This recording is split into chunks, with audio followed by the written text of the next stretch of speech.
So if you want to let us know when you're ready, and then I'll just press record before the meeting begins.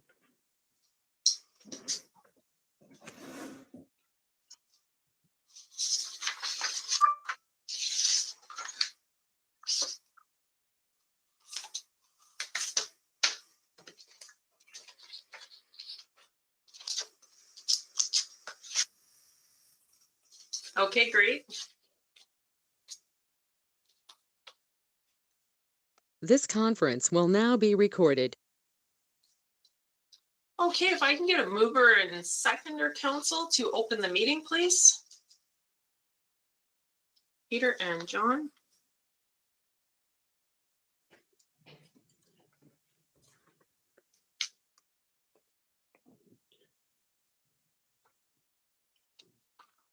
Moved by Peter Kistemaker, second by John Paroff. Be it resolved that we do call this regular meeting of council to order on Wednesday, July 14th, 2021 at 6 p.m. Those in favor? And that's carried and opposed.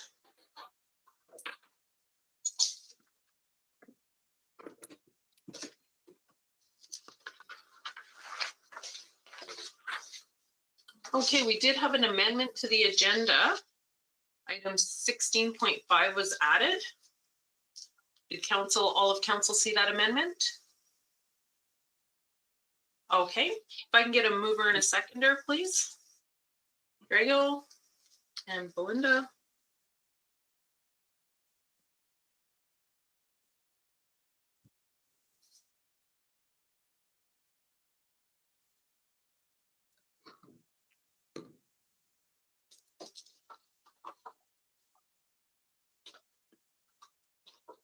Moved by Drago Stefanik, second by Belinda Kistemaker. Be it resolved that council does hereby approve the agenda as amended. Those in favor? And that's carried unopposed. Okay, item number 4 is disclosure of pecuniary interest and general nature thereof, declaration of conflict of interest. And council, you can do that now or at any time throughout the meeting. And I see John. Go ahead, John. 17.7 for me. I'll have to excuse myself, I guess. Okay, John is declaring a conflict of interest. Go ahead, Gail. So, Councillor Paroff, the form asks for, it says for the following reason. If you could state the general nature of the reasoning. Personal interest.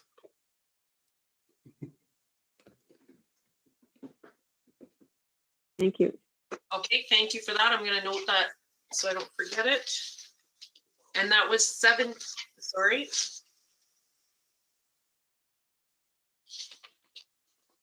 Oh, I think we had the wrong date. Was it 11/7? 11.7. Sorry. Yes, you're right. Okay. Just can we get that clarified, Gail? Did you have the right number on the conflict? Great. Okay, and I saw Councillor Kistemaker. Go ahead. 17.1. I won't. I'm going to listen to the proposal, but I will abstain from any voting because of a business relationship that we have. Oh, for 7.1, the deputation. Correct. I'm going to listen to it, but I won't. I'm not going to vote on it. Can't vote on it. Oh, okay, great. And during the deputation, are you just going to turn your camera off as well? Yeah. So, well, I think it's fair that I can listen to it. I just won't comment on it. Yeah, that's fine. Okay. So I think, Gail, you need some correct wording. Yeah, have a business relationship with proponent. Okay, great.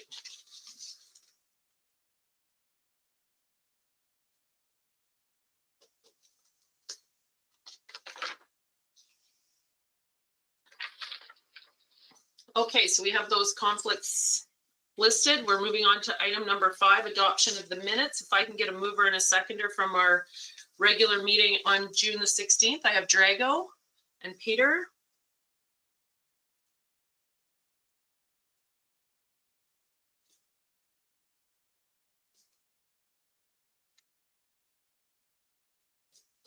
Moved by Drago Stefanik, second by Peter Kistemaker. Be it resolved that the Council of the Corporation of the Township of Hornepayne does hereby adopt the minutes of the regular meeting of council held on Wednesday, June 16th, 2021, as distributed. Is there any comments on those minutes? Seeing none, I put them to the vote. Those in favor? And that is carried. None opposed.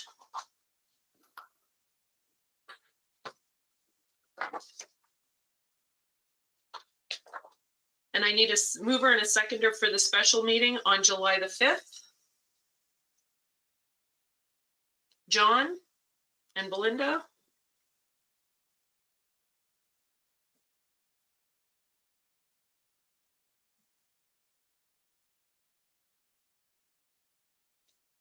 Moved by John Paroff, second by Belinda Kistemaker. Be it resolved that the Council of the Corporation of the Township of Hornepayne does hereby adopt the minutes of the special meeting of council held on Monday, July 5th, 2021, as distributed.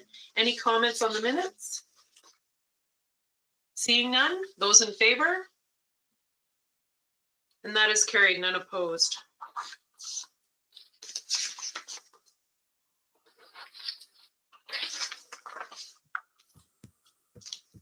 And business arising from the minutes, there's none. So we're moving on to item number 7, which is our deputation. And I welcome Michael Brandt to our virtual meeting. I know Michael's camera was not working with his sound and everything, so I'm not sure if he's going to be able to keep his camera on. So Michael, I'd ask you to join now, and Councillor Kistemaker, Peter has declared a conflict, and you'll turn your camera off until the presentation's completed. Thank you. Michael, are you still there?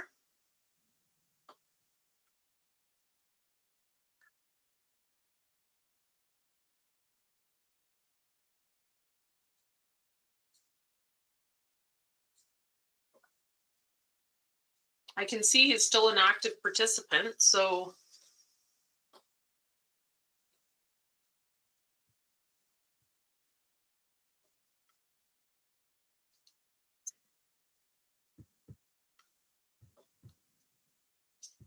Do you have a cell number to contact him to see if he's having difficulties, Gail? I think there was a cell number actually on his deputation.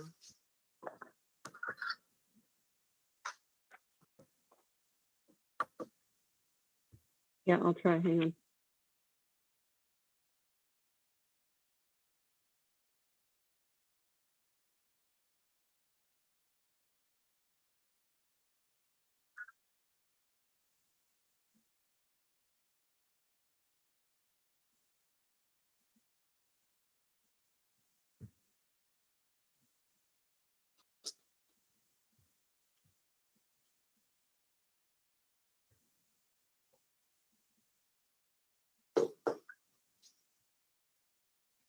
Hi.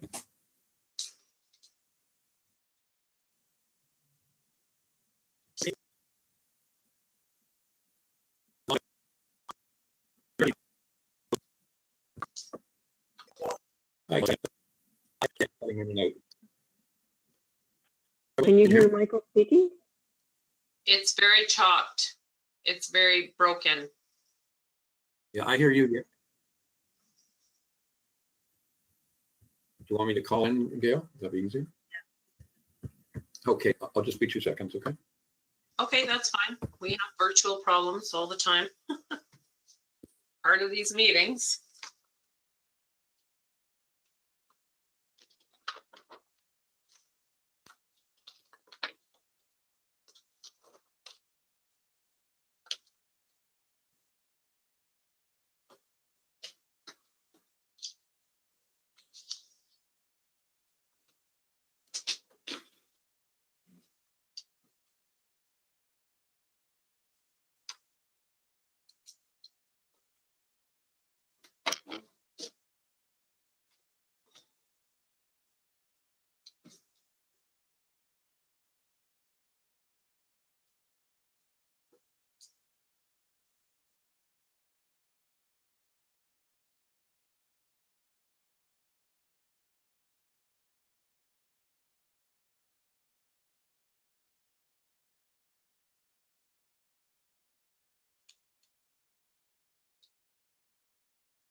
Oh, we have a caller arriving.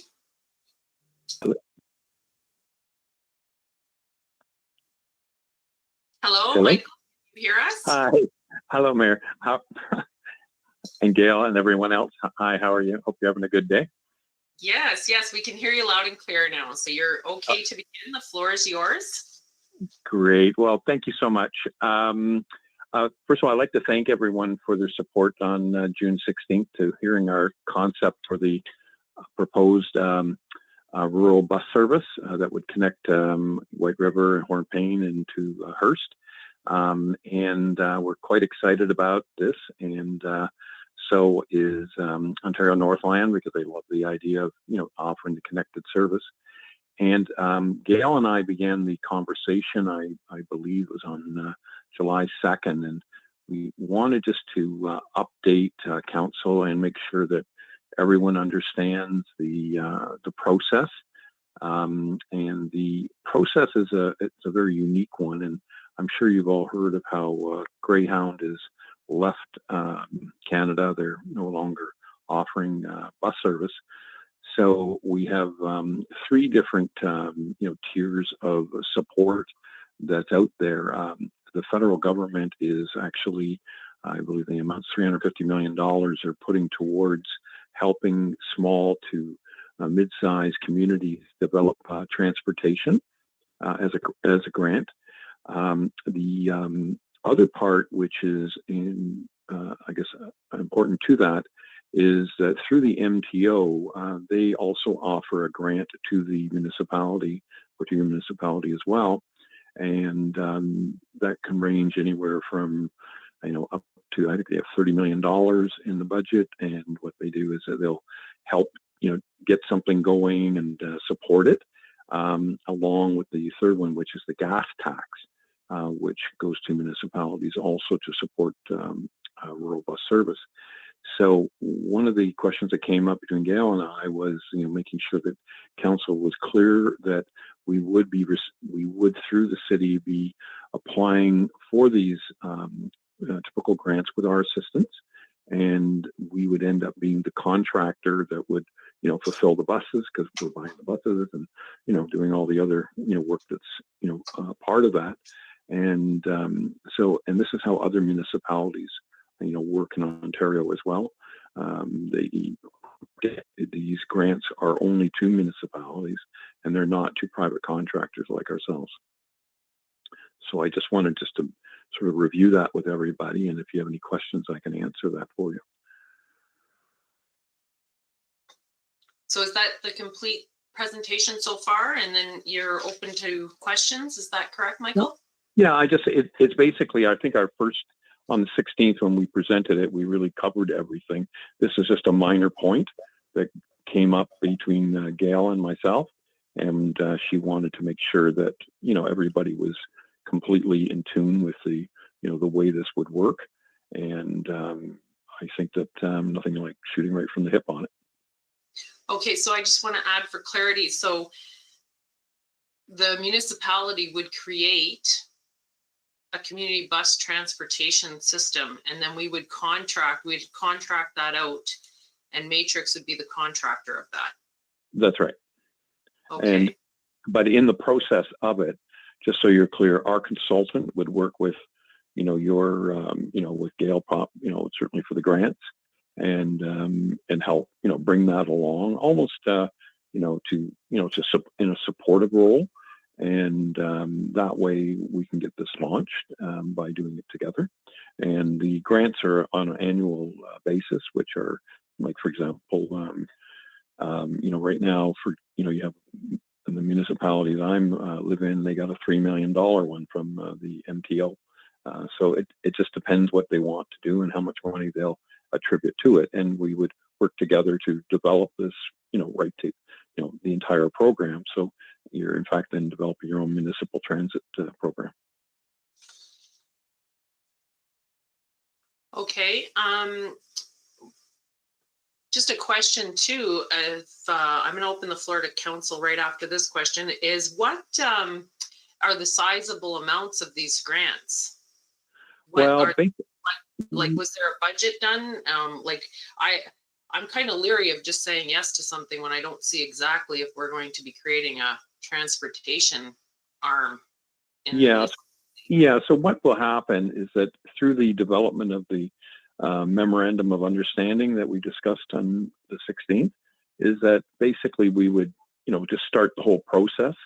But this question that we're posing right now is only a clarity question to make sure everyone's understanding that we will be, that the municipality would apply for grants with our help, and we would work together to, put it out there, and the budget and the whole pro forma that everything would take. So you're not agreeing to any financial part at this point.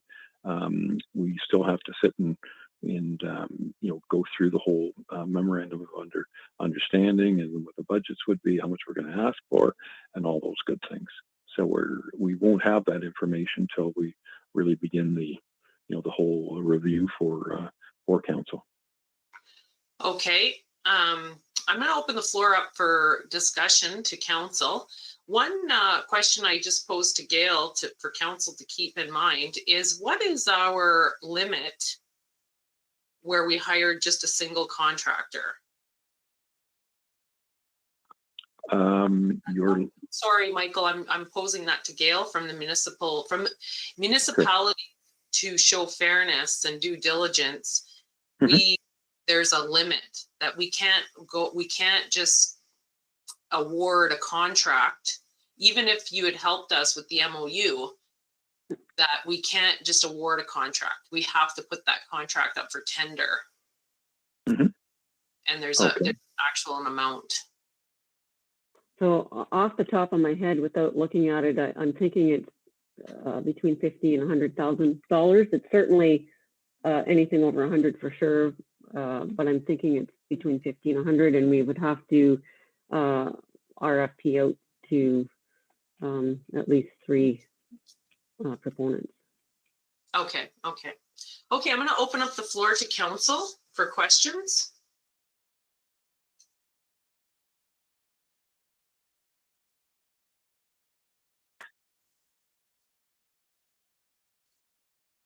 Councillor Paroff, go ahead. Yeah, I don't know if you can answer this right now, but it says a 5-year commitment. If the funding doesn't come through after several years, what happens to what road do we go on? Well, I think by that, I believe that this is the grants and the funding are sort of a help us kickstart, a lot of the risk, of course. And I believe that as we get out there and we market the program and the bus service, the ridership will increase, and I found that in other communities we've done it. Number one, also to Mayor Forto also mentioned us connecting with the mines to see about pick up locations at those locations, so people could live in Hornepayne and get a bus ride right to work. We're also looking at doing private events. Also, people are flying in, let's say to White River or to Hornepayne or Hearst, and they want transportation back to the city. So we're looking at all kinds of other streams of income that would start to build from it. But in the beginning, it's always the hardest part, of course, because we have an education to put out there, and we have a high cost of equipment and labor and mechanics and certainly the site location where we have to maintain all of it. But I think that the different streams of income will all gradually come, and Ontario Northland provided me with some of their breakdowns of ridership, and it was growing, it was getting better, and I think there's a huge education part that always has to go with bus transit, of course. Does that answer your question, John? Yeah, thank you very much. No problem. And don't forget, I'll also get, Mayor, I just want to mention this, that Ontario Northland would be advertising Hornepayne, of course, as a location, but on all their maps and everything else. And they're going to allow us to put Ontario Northland servicing this route. So it's a lot of really great advertising and right on the vehicles itself. Okay, thank you for that clarification. Go ahead, Councillor Kistemaker Belinda. You mentioned that you had started this type of service in other locations. Can you kind of give us an example of one, and like what kind of problems did you encounter when you were starting up, especially working with a municipality? Well, basically, when we were basically working in Kawartha Lakes, and we run a rural bus transit, like a community bus service. So that's, you know, the concept, and where all these small towns have to get connected, and it was basically done to help people get jobs, help youth, seniors get moved around, and people that are handicapped, and on those types of things. So we've had just a great experience. Now we're working on a plan to actually connect a larger route, which would be Ottawa to Peterborough to Lindsay, and that's the one we're working now with Ontario Northland with as well. So we're not just bringing ourselves to this. We've gone to the premier government agency, Ontario Northland, to be our partner in this. Theirs is not a financial one. Theirs is one of ticketing, marketing, and basically parcel deliveries and that type of thing. So it works out as a wonderful program between Ontario government and Ontario Northland, the corporation of Hornepayne, and an independent contractor in the middle to facilitate everything at the lowest possible cost. What kind of challenges have you kind of encountered, though, like getting started and stuff? Because there has to be some. Well, it actually, probably the biggest one that is getting people's confidence that it's going to run. I know that they recently had a bus service and it closed down. So what happens is that getting confidence and really the marketing and letting people know that, for example, that they can connect and send their parcels, for example. It's just one minor thing, but parcel delivery is a big thing for everybody in the North. You want something, or you need a part or something like that. So we're going to have, certainly that, get that education out there. The other part, of course, is, letting people know that they can, have a choice now, that they can take Ontario Northland to White River, and then be able to connect to come to, Hornepayne, and then on to Hearst, and then on to other places. So to me, it's an education part. The operational part we already have in place for the mechanics and all the, and the equipment. That's always trying, but we're very, very fortunate because our parent company has, right in Hornepayne, we have, mechanics, 2 mechanics there servicing trucks and equipment. So it's, that's always a big issue, but, having that close by is really, a huge benefit to making this work. And we also don't have to hire full-time mechanics to run the equipment. That lowers our cost as well. Does that answer your questions, Belinda? A little bit. Yeah, thank you. A little bit, okay. Councillor Stefanik, go ahead. Yeah, through you, Mayor. On the June 16th resolution, I was one of the movers, of course, and I'm looking at the key line that the reason I moved this, it says, hereby provides in principle support for the proposed project. I'm taking this, my take is on this, we assist you in some manner, form through the municipality that you apply for the grants that are applicable to you. I didn't realize you want the township to be also a major player in seeking funding. That was my number one question. For the service that you're proposing, I think it's a great idea. Was there any surveys done, feedback from a local community or surrounding, if that service that you're saying that you're going to be providing, did you do any reach out to anybody and to see, is that service really needed? That's also a question, please. Thank you. Yes, thank you so much. First of all,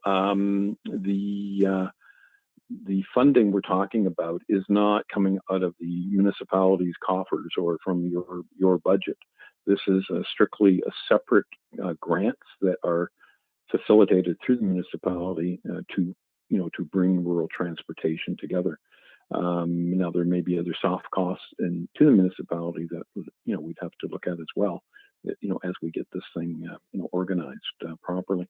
I guess from the standpoint of backup support, we've used Ontario Northland's numbers, and they have really good numbers of every rider, how much the income was, where their weaknesses were. You could blatantly see, and that's what is our basis that yes, there is something started, and it unfortunately they it got closed down before it had a chance to really start to really get out there, if you see what I'm saying. Does that answer your question, Councillor Stefanik? Yeah, and I have a supplementary to my first question, please, Mayor. Again, the other question being how much staff time, and there's always my concern, because I know the work they do behind the scenes, assist in different groups and whatever work they do, how much work of staff time would be required, in your opinion, to have this project successful, please? Great. I think that for the project itself, we already have the template from the Ontario Northland. We have all of our own customer service, ticketing, everything that we have to do is already taken place. The initial time and cost to oversee it will be in the application part. And I see that as the one that will be, it will probably take a few days to do it, but we have an expert person who can, help out and, assist if if they would like to. And then that way we work on it together so that the costs are reasonable and in a supportive role. Thank you. Does that answer your question, Councillor Stefanik? Thank you. Thank you. Yes. Councillor, Mayor, I may also just like to mention one other thing. Is yes. that we don't know, like, one of the great things about this is that other benefits will come from it, and we don't know what they are yet. I believe that there's other benefits in the community. As I mentioned to you even earlier, when Via Rail gets going, for example, pickups at Via Rail to drop people back to their locations or wherever they want to go.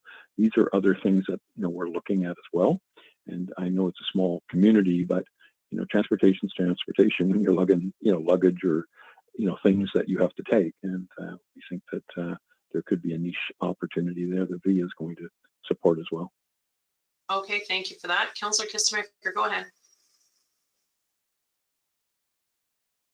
One last question. I was just wondering, the money, I was wondering how this grant was set up. When it comes to receiving the money from the government, do you get it before, or do you get it like after your operational costs? Like, is it depending on your operational costs, or is it money up front? Like, how does it work? I believe it's all money up front to the municipality. Okay. Yeah. So and actually, and then we probably invoice quarterly or monthly or something like that. And, okay. So it's all responsible and coordinated properly. Okay. Thank you. No problem. So I do have a question, Mike. In this, originally when Ontario Northland was looking at having a shuttle service, they were going to provide those contracts completely to the service provider, because down in Manitoulin Island, there is a service provider that works with Ontario Northland.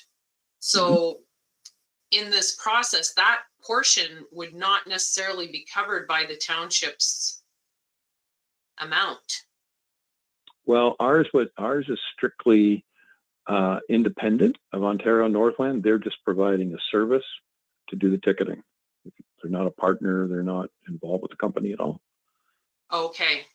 We're not in contract. All they're willing to do, all they want to do is help us and help the municipality. They feel actually quite bad about the, letting the community down, and they really, want to do something, and that's why they're searching for someone like ourselves to put this together. Okay. And how long has Matrix Canada been a subsidiary of ANF Kistemaker Limited? I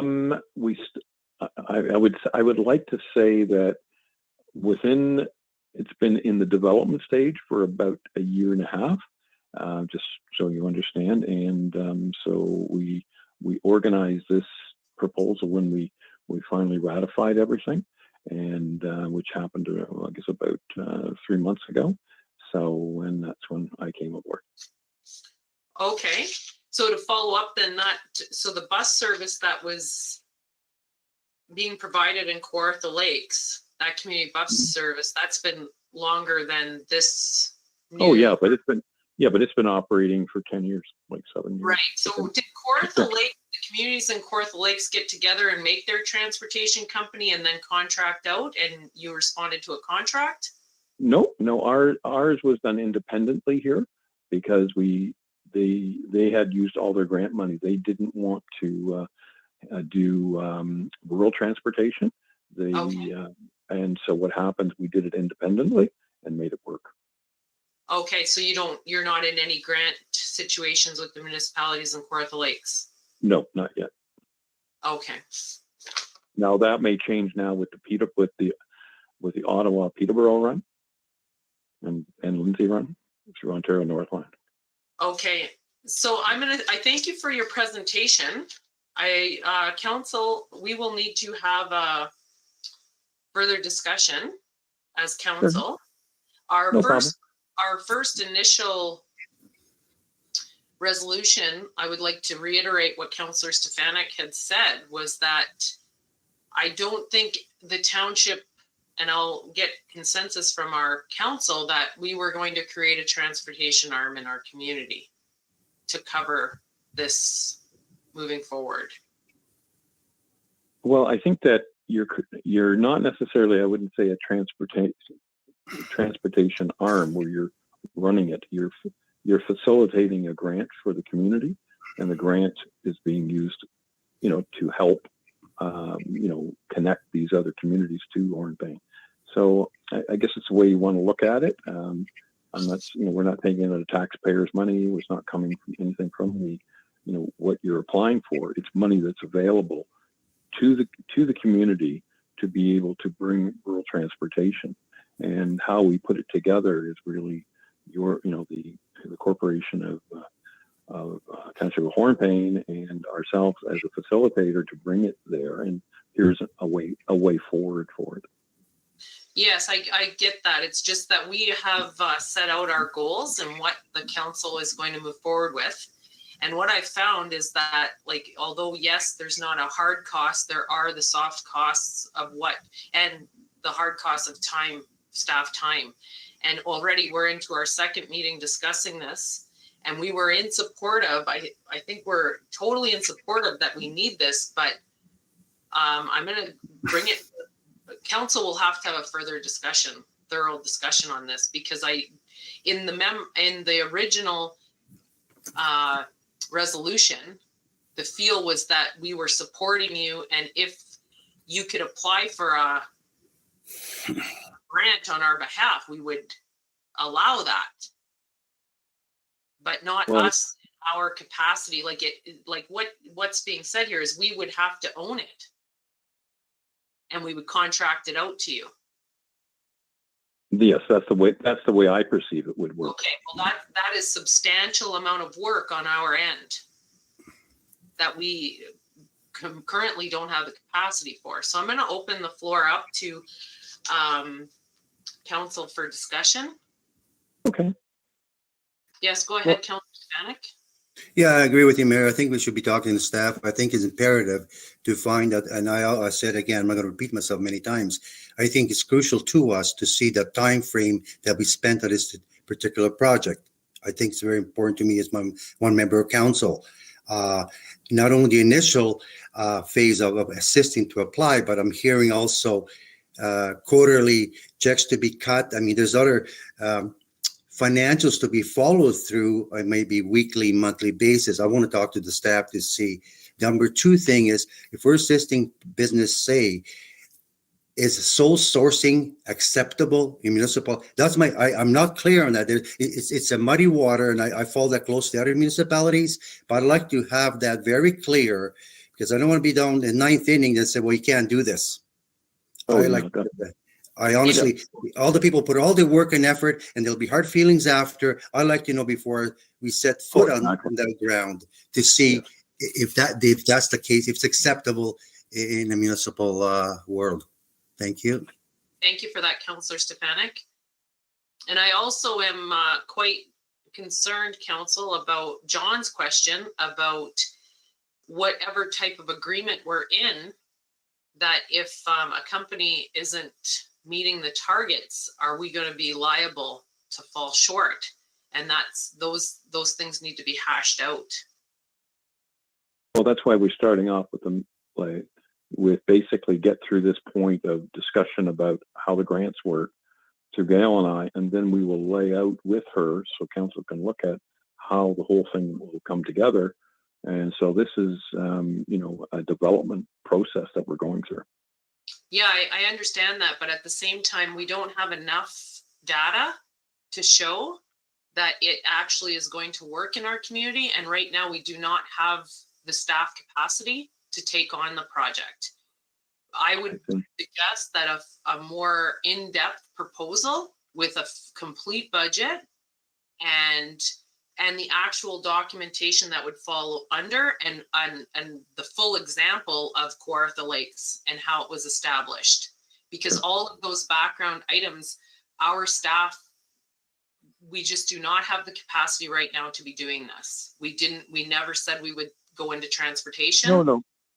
No, definitely. I understand completely from your position. Yeah, I think the concept, Michael, I think the concept is needed. I definitely do. We were sorry that we saw Ontario Northland pull out of our community. And I think if it was more fully developed and we had a clearer picture of exactly how this was going to work, and the budget is imperative, because I would hate for your company to do a lot of background work and we then have to RFP it out and you would be at a loss. Mm-hmm. Like, we have to be upfront about that. And if we're looking at substantial, like if we're going to be subsidizing purchases of vehicles and that sort of thing, we could be well over the $100,000 for a startup. Yes, definitely. Well, why don't we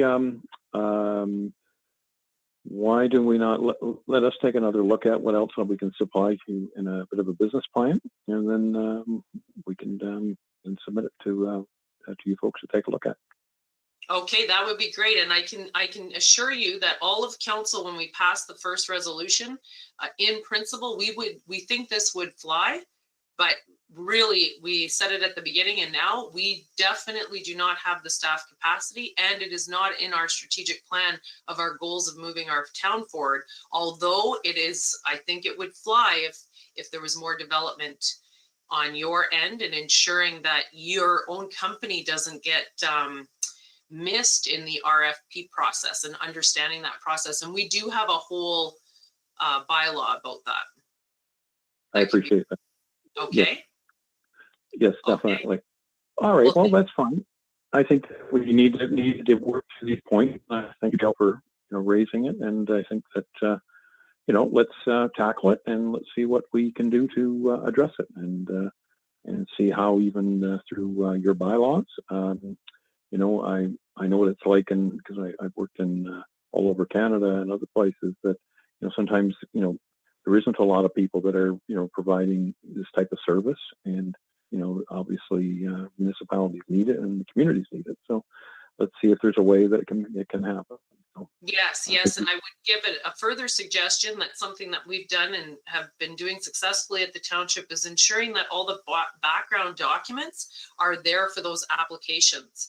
So although Ontario Northland has provided you with good information, there may be a survey or a review or something that needs to be done ahead of time as well.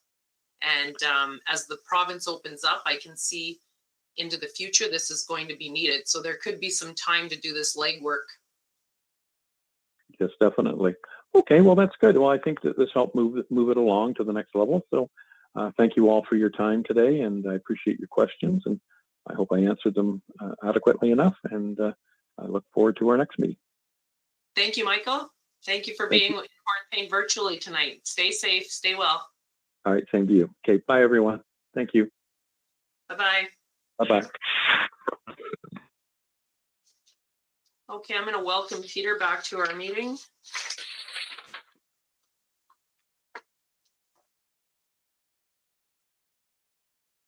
Okay, we're moving on now to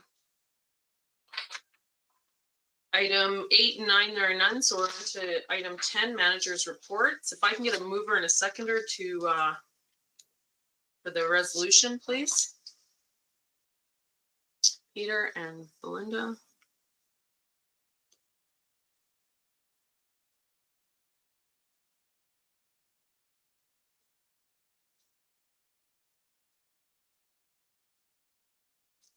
Okay, moved by Peter Kistemaker, second by Belinda Kistemaker. Be it resolved that the Council of the Corporation of the Township of Hornepayne does hereby acknowledge receipt of the manager's reports provided at the regular meeting of council held on Wednesday, July 14th, 2021.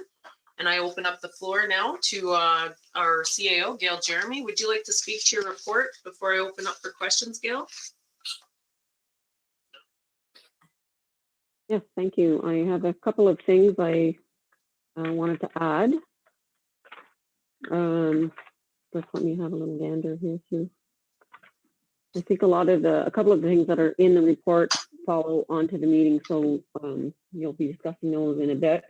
But I did want to add that the Investing in Canada Green Stream opened yesterday, was announced yesterday, and that is going to be for drinking water.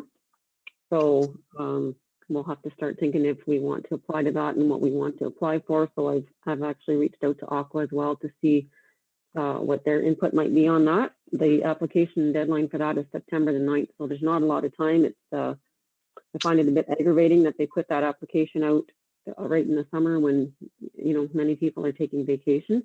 So it makes it difficult to pull things together, but that's the way it is.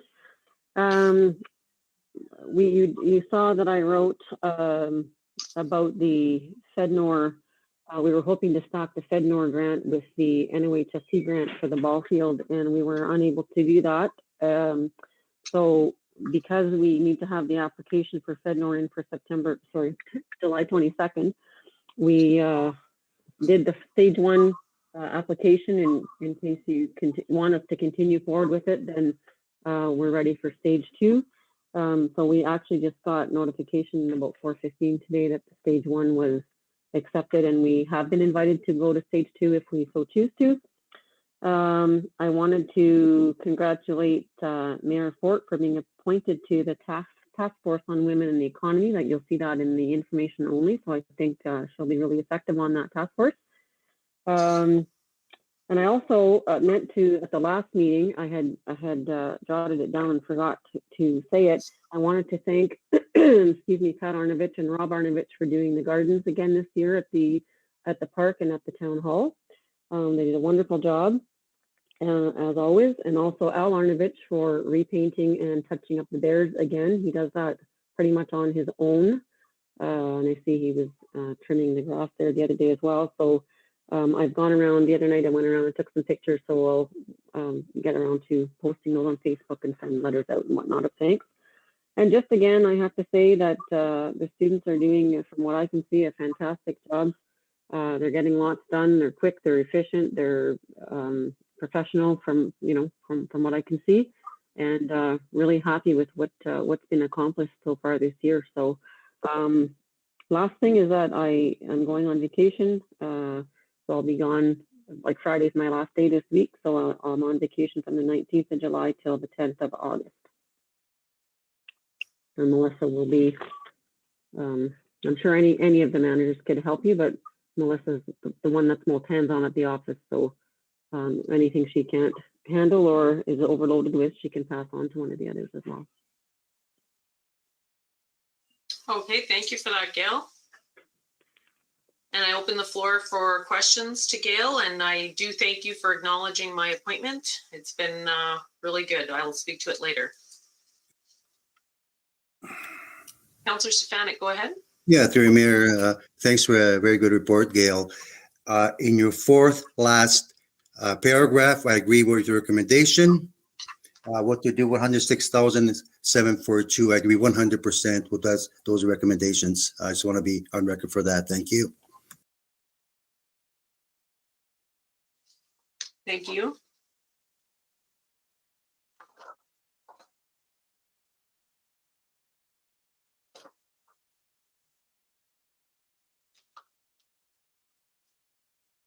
So I do have a few questions. Is there any other questions from council?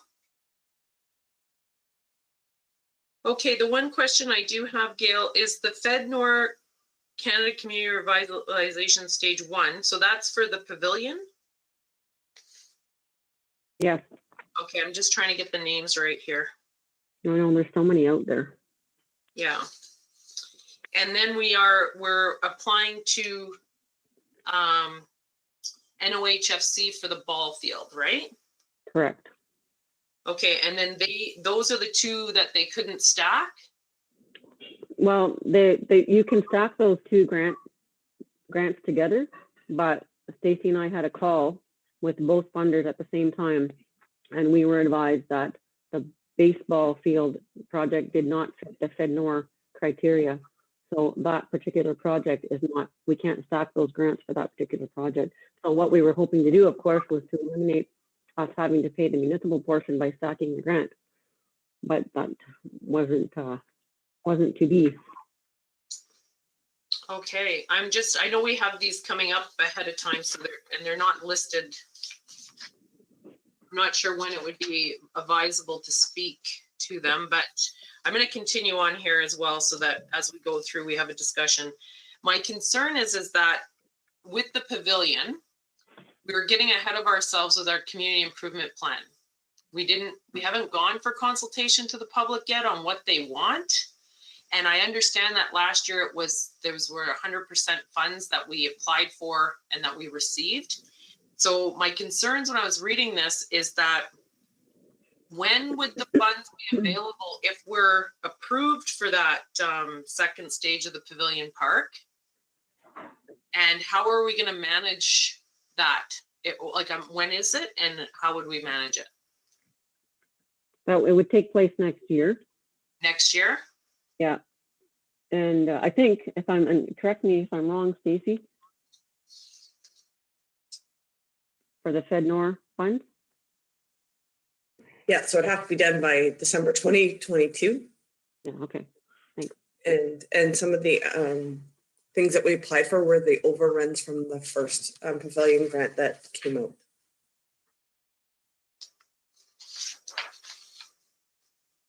Okay. Let me just look. If I can just clarify, the intention was to do what we said, to stack the funds. We couldn't do that, and because the deadline is so quick for this application, we thought we better, if we're applying for something, we better put the stage 1 in, or we're never going to get to the stage 2 in time to finish it for next week. So that's kind of where we're at with that. Yeah, I understand that completely. I thank you for your forward. I'm just looking from a council's perspective and giving council a full picture here that we have to move the ball field. That's pretty imperative. That it looks like that's going to need to be moved. That needs to be moved next year. The following year would probably be the year in 2023 that all the renovations will be done at the arena. And next year we'll have our airport renovations plus the ball field. And then we'll have, if we're successful, we're going to have all the renovations on this stage 2 application for the Pavilion Park. And I'm concerned that that's a lot of work. And next year, I want to remind council that we have elections happening next year. I'm worried we're going to end up with too many things on the go and too much. We're going to be spreading ourselves way too thin. And this is me talking. This is not like when I look at it, it's not, I am concerned. And the other part too that I'm concerned is that we need to have a community improvement plan. And we're doing a lot, and we're going to have to do some consultation. I'm correct, Gail, in saying that we're going to have to do some consultation for the arena project, right? Yes, that was part of the application, yeah. Okay, so can we bank that? Would we be able to do our community improvement plan and our arena consultation together? I don't know. I don't really know if there's any stipulations on the grant side. On the CIP side, I suppose you could, because it's your own thing. Sometimes grants have specific guidelines, so we'd have to double check on that one. Okay. But even if you couldn't, you could do them, one right after the other, or I'm sure we could find a way to make it work. Well, we just don't want to overwhelm the community either, right? We've got consultation, and we need lots of consultation for the community improvement plan, because it actually is what your community looks like. The other issue I had was, I should have wrote it down just a second. Was when I was reading the report of what the FedNor money was. It's up to $7,500 or $750,000, and it says in there that ball fields are outdoor recreation spaces are applicable. Yes, and that's why we thought this would be the perfect fit. So, I mean, we were told it was a face-to-face virtual meeting that it did not fit. So, I mean, we can ask again and just, because we were shocked, actually. Okay, but we're past the stage one then. Like we're past. We are, but I think they're pretty flexible. Like, I mean, I think as far as, the 22nd deadline is not flexible, but we already had in our minds what we're doing. Like, I don't, it would be, if we could do it, if it's acceptable. I mean, obviously it's better to get 75% of your project cost over 50%, right? Right, and can we apply to both and pull the one we're not successful with if we're successful for both? Apply for the same project for both, you mean? Yeah. Is it the same people that are making the decisions on these grants? No, it's not the same. It's not the same people, but I don't know. I don't know how that would go over. I suppose we could. It'd be a lot of work to complete 2 full applications. Okay, I see Stacy's popped on. Would you like to speak to this, Stacy? We're ahead of it where it is in the agenda, but we can only apply for one project for this grant. So we put in the phase 1, so we'd have to pull that phase 1, but the full application is due on the 22nd. So we wouldn't have time to put in another phase 1 and be able to get to the phase 2. We put our phase 1 in on Friday, and we got the approval today, and we only have till the 22nd to get the full application in. okay, and this is a brand new project. So how much of the work has been done for that application? Was any further work, like when is this work going to be done, Steve? I don't want to put you on the spot here either. I'm just trying to balance, like. Sorry, are you asking about the pavilion? Yeah. Okay. So why we were talking about the pavilion is because she was saying that she was asking, we mentioned the outdoor bathrooms, and we said that we got the ISIP grant, and she said it was a good project to submit because we already have approved funding from the federal and the provincial, and that we could apply for any of the overruns from the other project with this FedNor funding. So in our initial grant application, we were looking at LED lighting and the mulch and the outdoor bathroom. So we already had some numbers on those things. So that's why it was shovel ready. So these projects have to be shovel ready. And why the baseball field didn't fit in the FedNor is because the FedNor funding was, if we were going to do upgrades to our baseball field, then we could apply for this grant. But they said because we're moving it, it's considered a new build. Okay. So the baseball field's out. Yeah. So has there been consideration, because we're still doing the baseball field, it's not out of the workload? Yes. So just it's not eligible for the FedNor. Okay. I'm concerned because that wasn't, I appreciate the forward thinking here. Okay. And I want to speak to council. I want to open up some discussion on this, and maybe we can wait till it's there, but it's balancing that initially our direction wasn't to do any further pavilion upgrades. It was just to try and go after the funds for the ballpark. Correct? We were going to stack. That was the resolution. I don't remember exactly what the resolution was, but that was the intention, yes. Okay. Yeah.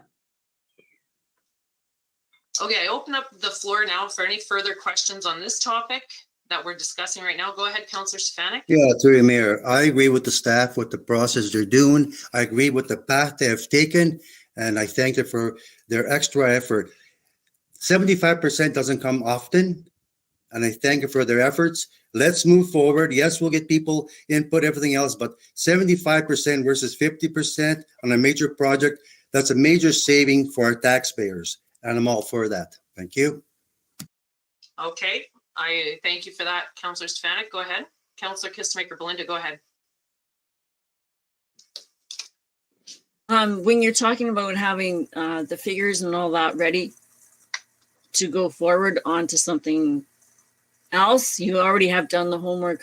I think you should go in that direction. So I think you guys are on the right track.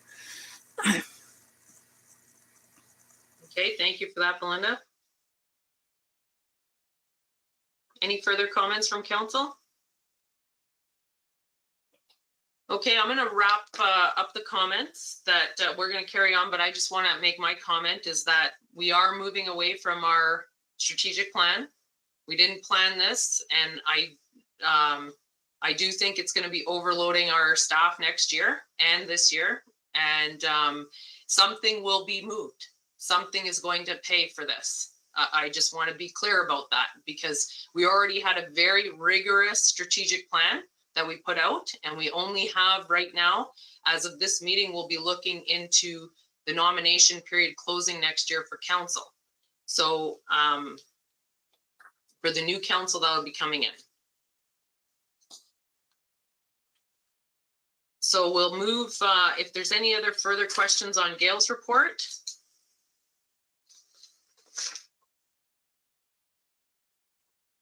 Oh, go ahead, John, sorry. Yeah, sorry. I just want to be clear.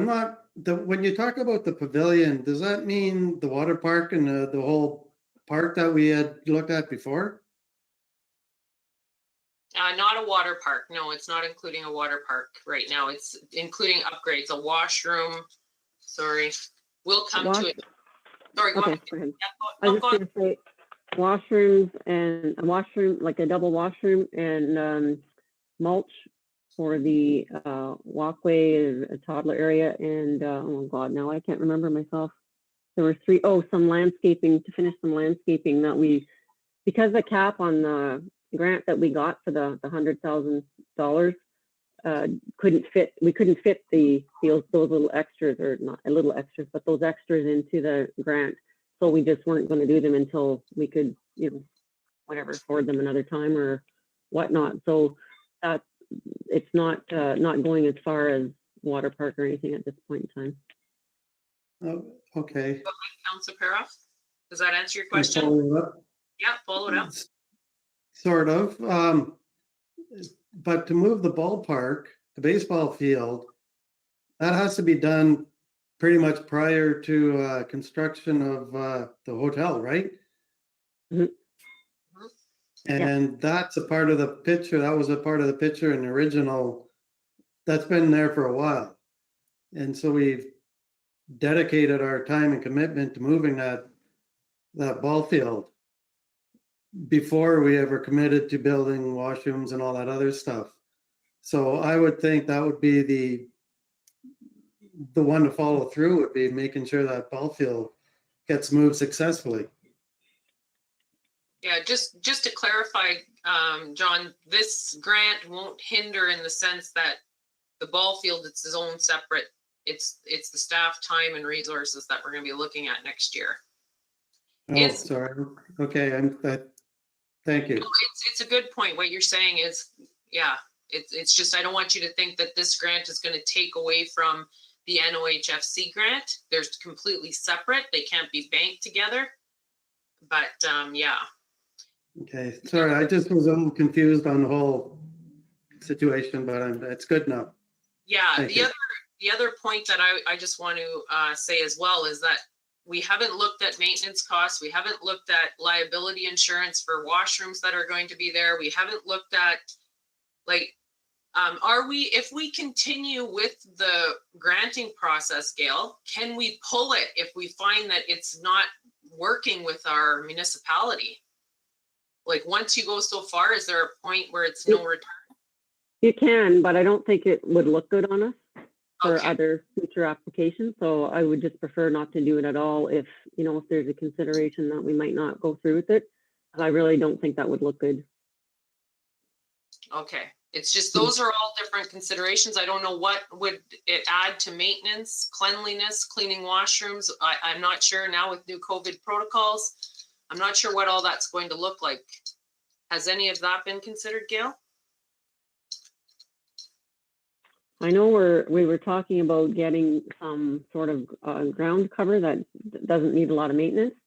And also the washrooms would be concrete and they would be able to be sprayed down. Now, I'm not sure if that's an automatic process. There are automatic processes. I don't know how much they cost, or if it's just a way of doing it so that it's done very quickly and very thoroughly. Okay. Okay, I think that was a good discussion. We're going to come to that again in our meeting so that we give direction, formal direction. So if there's no other, the one other comment I had for your report, Gail, and thank you for the well done report too, is the water and wastewater rate study and water financial plan. I had wanted to suggest that, I'm not sure how we could do this at council, is that we do look at our aqua agreement. And now that we have this wastewater, maybe into the fall sometime.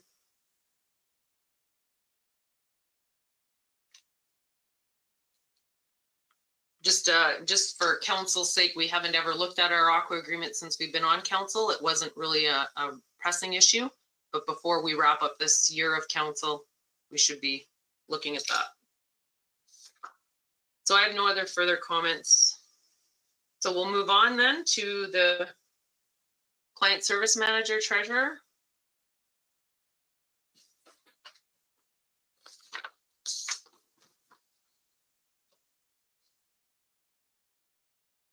Melissa, do you want to speak to your graphs?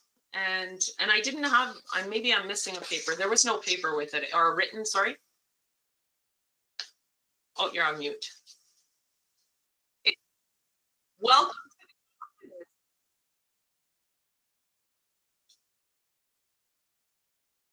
Okay.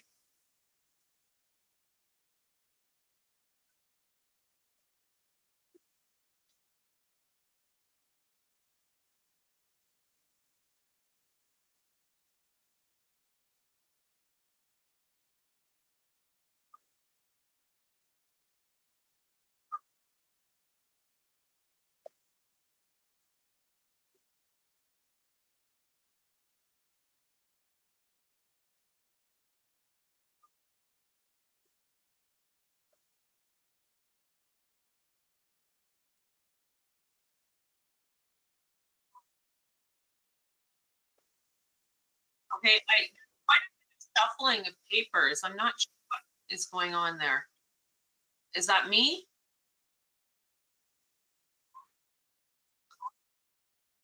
Yes, yes, it is. Sorry. Okay.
Okay, so could we just go quickly over the property tax accounts again, just because the papers were shuffling in there?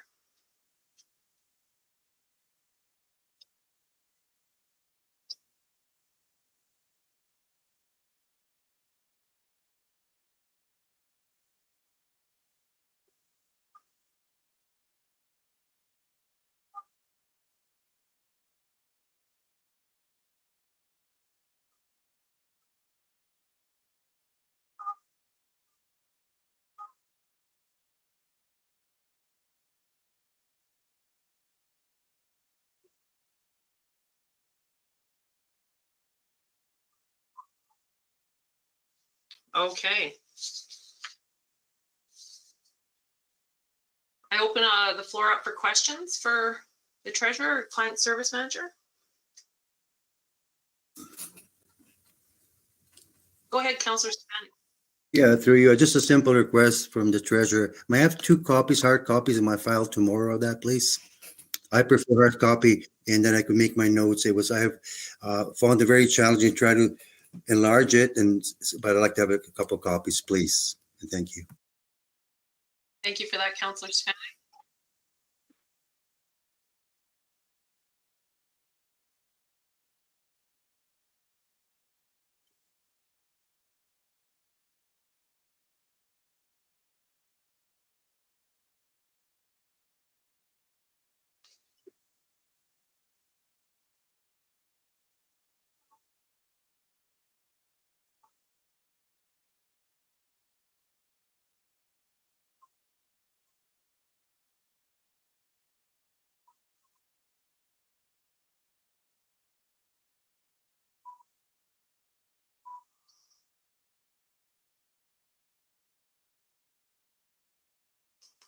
Do we know how many properties that is that may be going into the tax sale process right now?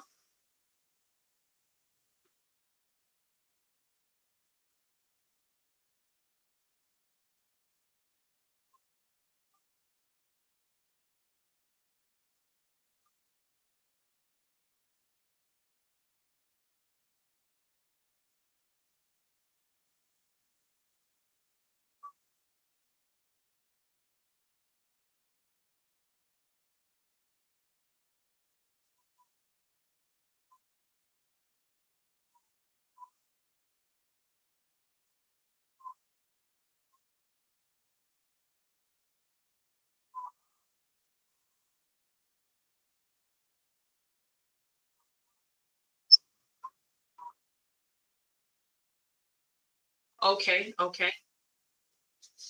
And so that's all started back up now, though?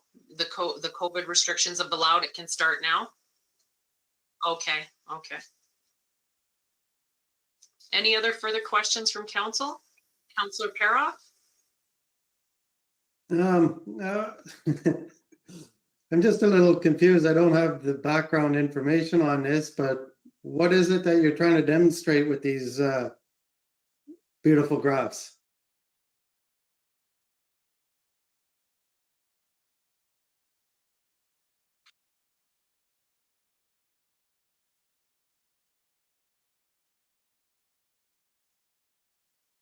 Oh, sorry. Okay, thanks. Thank you, Councillor Paroff. I'm looking at the water and sewer accounts there now, Melissa, and I was wondering about, I guess, ideally, we'd like to see them level off so that we don't have these peaks and valleys. Have we ever done, because we bill quarterly right now, would it help if we did where we had some sort of incentive where people set up like on their pays or on their, or monthly, so that it's being.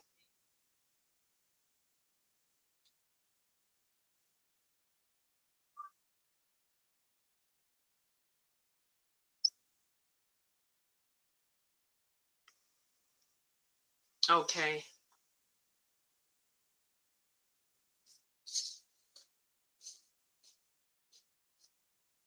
Go ahead, Councillor Paroff. Sorry, Melissa, just following up on what you're just saying, is that an option that we could look at in the future, is to pay these at a monthly basis?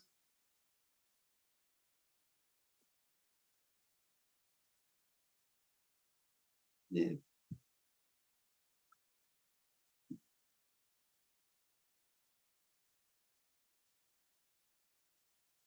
Okay. No, I'm sorry. Little off. I don't need to start something here. No, I think, John, you bring up a good point, because years ago when these bylaws were first established, the pricing was quite a bit lower than what it is today. And you think about $145 a month, internet, telephones, all of that are billed monthly, not quarterly. And if we're going to we're going to be incorporating a digital system where people can, it may be easier. Like, Melissa, with the new system we'll be incorporating, do you think it would add a substantial amount because it'll be digital, like they'd be sent out digital if they signed up for that, correct?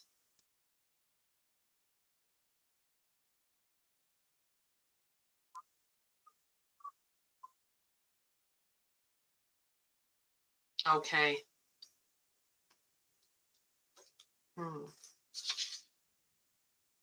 Well, I do think it's something we need to consider, because it is it's not, if we're providing a service, when you look at services in the water and sewer part, it is a substantial bill you're getting every quarter.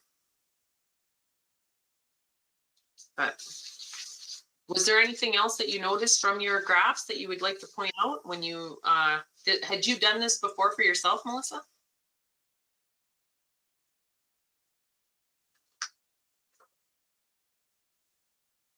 Okay, well, thank you for that. Is there any further comments from council? Okay, then we'll move on. Thank you, Melissa.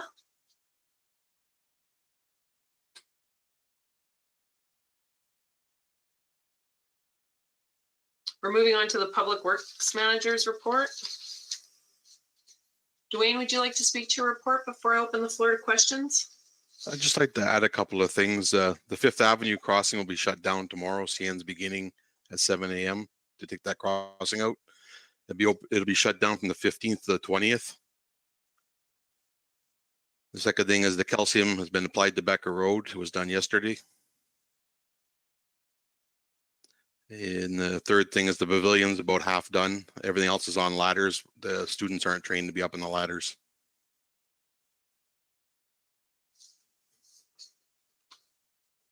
I'll take any questions if you have them. Okay, thank you for that. Staff, not staff, council, do you have any questions for our Public Works Manager? I'm getting tired, can you tell? Okay. No, I can't. Councilor Maybe I'm Farrell. blind. Yes.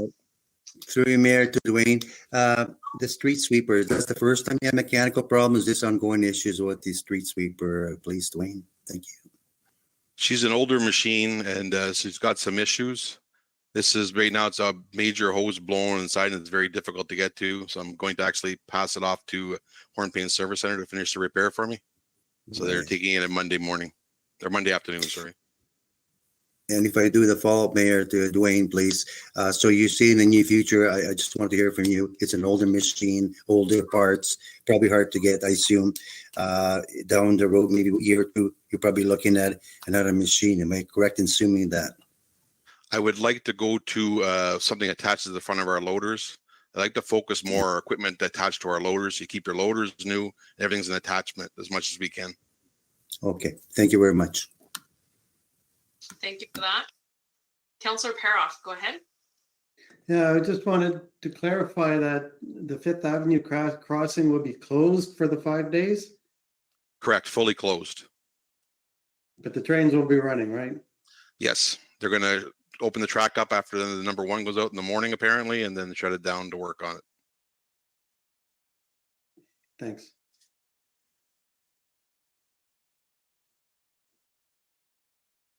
Any other questions from council for Dwayne? I have one question, Dwayne. It says in your report that you've been working with the landfill consultants and have dug some GPS test pits. And it says some positive results. What is positive results? We did find it because we didn't know what the capacity of that landfill site was at all. And I had no clue where to even start looking. We did an overlay with the consultants and you could actually see a spot that wasn't disturbed. So we went and dug test pits in that spot and we do have probably close to 2 years left in that spot we found. In the spot you found. Okay, and so that adds, what were we thinking the capacity was at? Personally, I thought we had 0 capacity. So 2 years is a big bonus. Okay, but it's not 0 capacity though. No, we have approximately 2 years capacity left in that dump. In the big landfill? The big landfill. Okay, because the last we had talked, that's not positive results. The last we had talked, I thought we were at 5 years or 6 years. There's no way there's 5 years there. Go ahead, Gail. Just keep in mind, those are test pits and they haven't done their assessment report yet. They're working on that and this was part of that. So I hope it's a little bit more than that, but there were things where things were not, we didn't think there were things. There was garbage where we didn't think there was garbage as well. So we'll have to, I think, to wait to the final report until we know exactly how much is left in there, how much capacity is left in there. Okay. Here I thought we were getting like 8 years. Okay.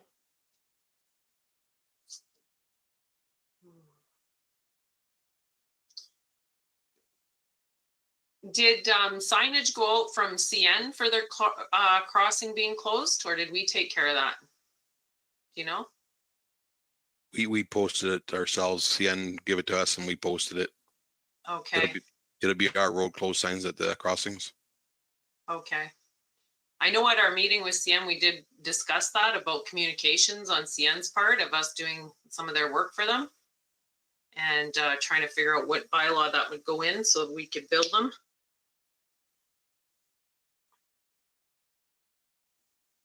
And I'm glad to see that the calcium went down on Becker Road. And has the weather been good for like how it's supposed to go after? Everything's good there? It'll last longer? It worked out very well. The projected rain didn't show up, so it was perfect. Okay, good. I know it's always a toss up whether it's going to be washed away. Okay, and what's your plan with the students if they don't have heights? How is the rest of the pavilion going to be done? Be Jay and probably myself to finish off the rest of it. Okay. Well, be careful. Thank you for that. Any further questions for Dwayne? Okay. Oh, go ahead, Councillor Para. Yeah, I just want to go back to the landfill. When does that report, you're expecting that report? I don't know when the actual report's going to come out, but they're working on it. I don't know. It's concerning if there's only a couple of years left. It's an estimate. Yeah. From what we've filled so far since I've been here, it's kind of an estimate what I could see happening, but it could go more, could go less.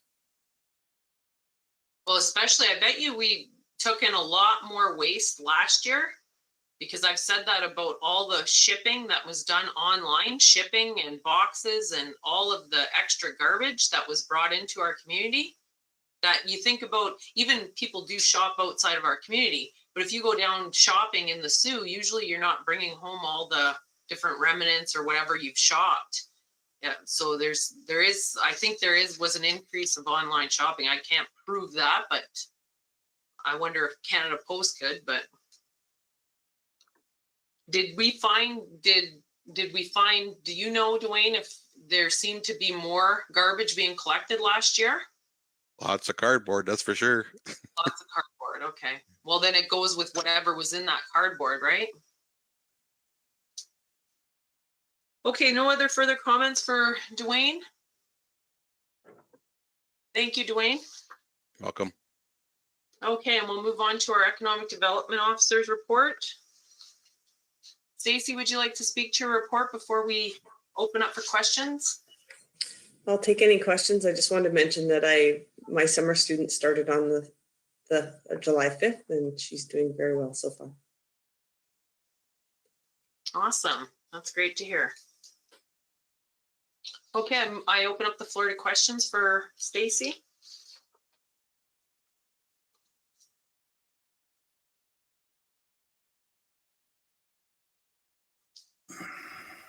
Councillor Stanek, go ahead.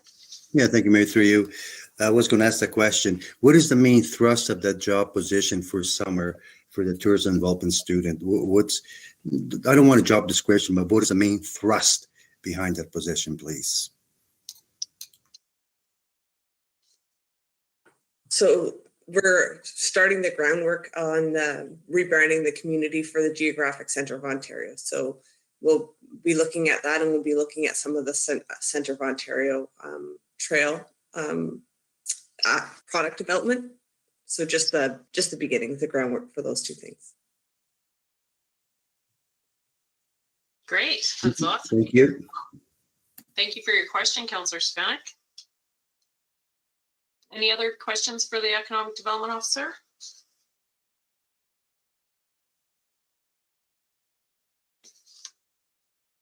Okay, so I'm seeing on 3.4. Oh, sorry, Stacy, I had questions.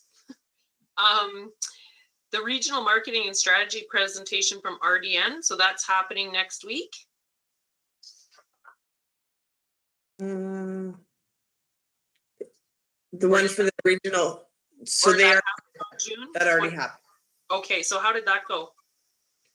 It was positive. So what the regional group decided to do is set up a smaller executive committee to we as council knows, we did a regional strategic plan basically 2 years ago, but with COVID we haven't really narrowed it down. So we put an executive committee together to look at our top 5 to 10 priorities in the next year, and then when that executive committee brings it down to 5 priorities, we'll see if that the marketing strategy with ARDN works in that. But they were really, really positive. The group was pretty excited about it. So who's on this executive committee? Do we have representation? No. No. How is it? And who is on? It's just for people. It's just a working committee just on bringing down the priorities. So they're just going to go back through the proposal of ARDN and the strategic plan and what we already had set up, and they're going to bring it back for our next meeting, and then we'll have a discussion. So we just don't have to go through the whole report in a meeting, basically. Okay. So it was not a long-term working committee. It's just basically they're going to go and summarize again the regional strat plan and bring it back to us. And just focusing on RDN's proposal. No, they're going to bring the whole strategic plan back to the 5, but marketing was in one of our top 5s, but they're just going to make sure that that's where the regional group still wants to go with the top 5 priorities in the strat plan. Okay. So there was no decision on the ARDNs yet. Okay, and is there any discussion ever about this regional marketing or the regional strat plan at the meetings where, like, how does Hornepayne say what they want to do for how they want to contribute? The regional strat plan, honestly, in 2020 kind of slowed down. We didn't look at it too much, and that's why we're bringing it back and having this working group look at it again, because it fell on the back burner during COVID. So that's a question I could bring to the next meeting. How can our individual communities contribute? Right. Because when we originally looked at that, there was an economic development part where we'd have like a regional economic development officer. I'm going just by memory here. So that application didn't go in. It was supposed to go in early 2020, but because of the COVID, so they're looking at putting another application in for an EDO for the region. So that will probably be up for discussion at our next meeting. Okay, so how are they making the decisions on where this EDO would be placed? We haven't really discussed it yet. So I guess we haven't discussed it. So I guess we're going to discuss at our next meeting if we're going to put the application back in, and then it'll probably come up in that discussion. Okay, okay. I just want to follow that up with why I bring that up, council, is Stacy's contract is due next year at this time. And we've seen the benefits at our town and in our council meetings and in our staff, the benefits of having an economic development department within the township. And just the amount of grants, like we're deciding whether we don't want to apply for a grant right now. Like that's where we've come. So my concern is that we need to bring all the communities on board and press the province and the federal government that we should be receiving economic development dollars so that we can continue staffing outside of the ratepayer tax base people in an economic development department. So I'm not exact if that's an avenue we can take.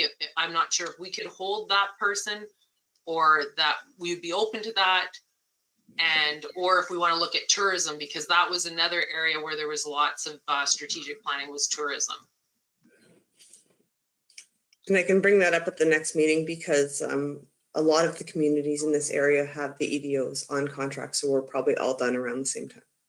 You're all done. So we need to, then we need to press the government for that. Because our communities, and then understanding what our communities, all the things that, like in our short 2 years, look at what's happened, council. It's amazing. So, is there any further questions for Stacy on her report? So just before I wrap that final conversation up, I will ask Gail, what would be the strategy to bring that? Would it be a resolution that we would pass amongst all of our communities that we want more funding in economic development? Like, Yeah, I think that would be helpful. I think it would be helpful at the mayor's group as well. okay, And I think that asking for support or for them to lobby on our behalf, you know, Phenom, NOMA, those sorts of groups. okay. So if we were to put that on, like put a resolution on the floor for our next meeting, and then we can throw that out like it's we can't leave it to December is what I'm saying, because Yeah, yeah, something in next year's budget. yeah. Okay, I think that would be a good start. okay. Okay, go ahead, Councillor Stefanik, go ahead. Yeah, through you, Mayor, I agree with Gail. Go to different associations. Also, as you see, under our correspondence 11.2 item, municipality of Shunaya is also asking requests. We should do the same thing for ours and reach out to northeastern, northern Ontario communities. What a resolution to have the support toward the provincial government. Same format, same template, but cover all the municipalities. Yes, thank you for that, Councillor Stefanik. Okay, so if there's no further questions for any of the reports, thank you, staff, for all the reports and keeping us updated and seeing all the work that's being done. And I send that out to you, Gail, to your staff, to let your staff know as well. That council appreciates the work. We understand the workload. Okay, so continuing on now, we go to 11.1. Oh, sorry, I need to put that to the vote, that we accept the reports that were received. Those in favor? And that's carried, none opposed. Okay, so now moving on to correspondence action items, we have 11.1. If I can get a mover and a seconder, please. Drago and John.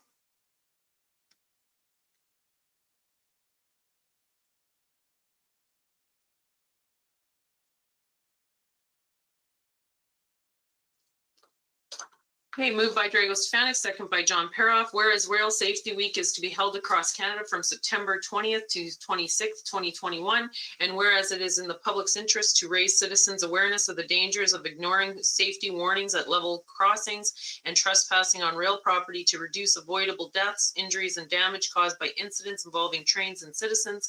And whereas Operation Lifesaver is a public-private partnership whose aim is to work with the public rail industry, governments, finance, police services, media, and others to raise rail safety awareness. And whereas CN requested the Municipal Council adopt this resolution in support of its ongoing efforts to raise awareness, save lives, and prevent injuries in communities, including in our municipality. Therefore, be it resolved that the Council of the Corporation of the Township of Hornepayne does hereby support National Rail Safety Week to be held from Monday, September 20th to Sunday, September 26, 2021. Be it further resolved that a copy of this resolution be sent to CN Rail. Any discussion on the motion? There being none, those in favor? And that is carried, none opposed. And we're moving on to 11.2. If I can get a mover and a seconder, please. Peter? Drago, you're frozen currently on my screen, and you did mention this resolution. I was wondering if you...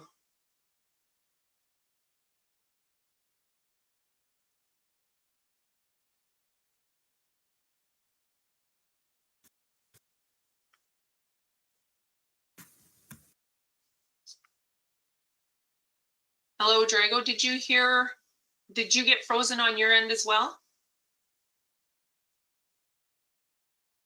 You're muted there, sorry.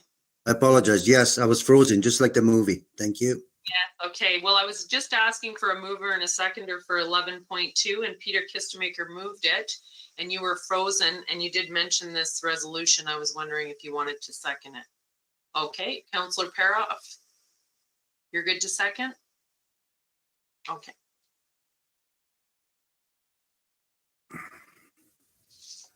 Moved by, Madam Mayor, yes, go so ahead.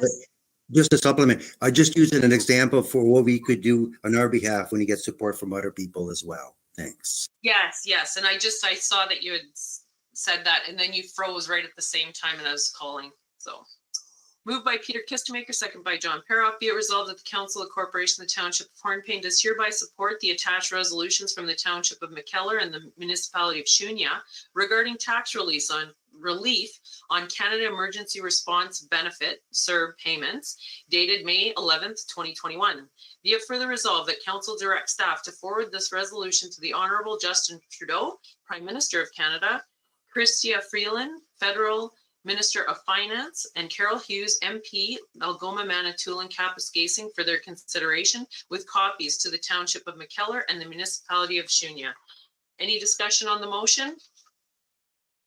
There being none, those in favor? And that is carried. And we're moving on to 11.3. If I can get a mover and a seconder, please. Drago? Peter?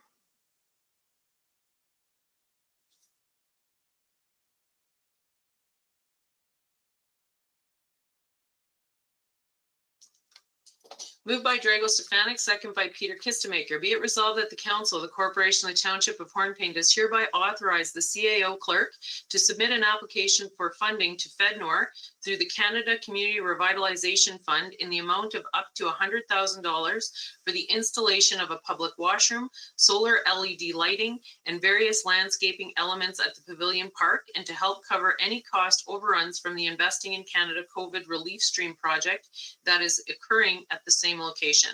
Be it further resolved that the township's portion of the grant will be a maximum of $25,000. Discussion on the motion?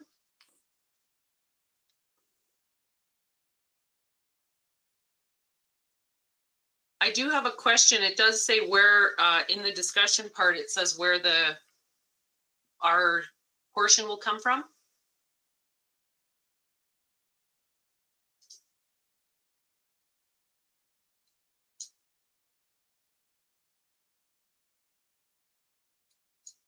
I guess you're asking me where it's coming from? Yeah, sorry, I just thought where the municipal portion will come from for the There's discussion. some money that was allocated to previous grants that weren't received when applied for from NWMO money, community wellbeing money. So there's money left there separate and apart from the 700,000 that you distributed or not distributed, but allocated earlier in the year. Okay, so that covers the entire 25,000? Yeah. Okay.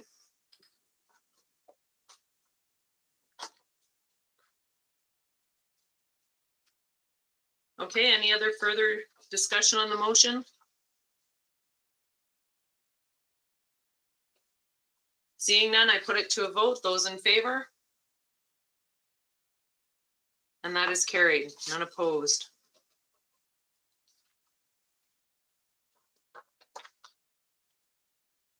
And we got moving on to 11.4.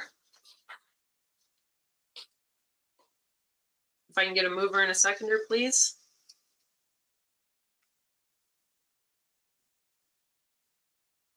John and Belinda.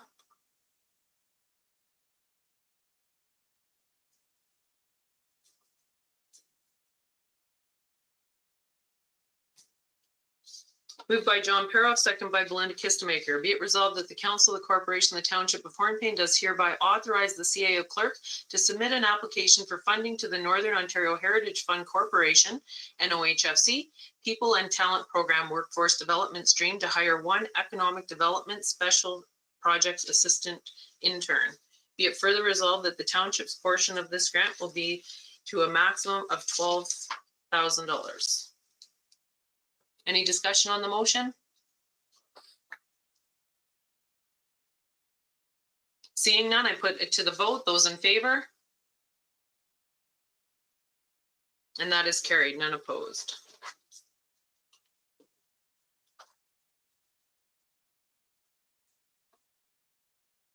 And we're moving on to 11.5. If I can get a mover and a seconder, please. Drago and Peter.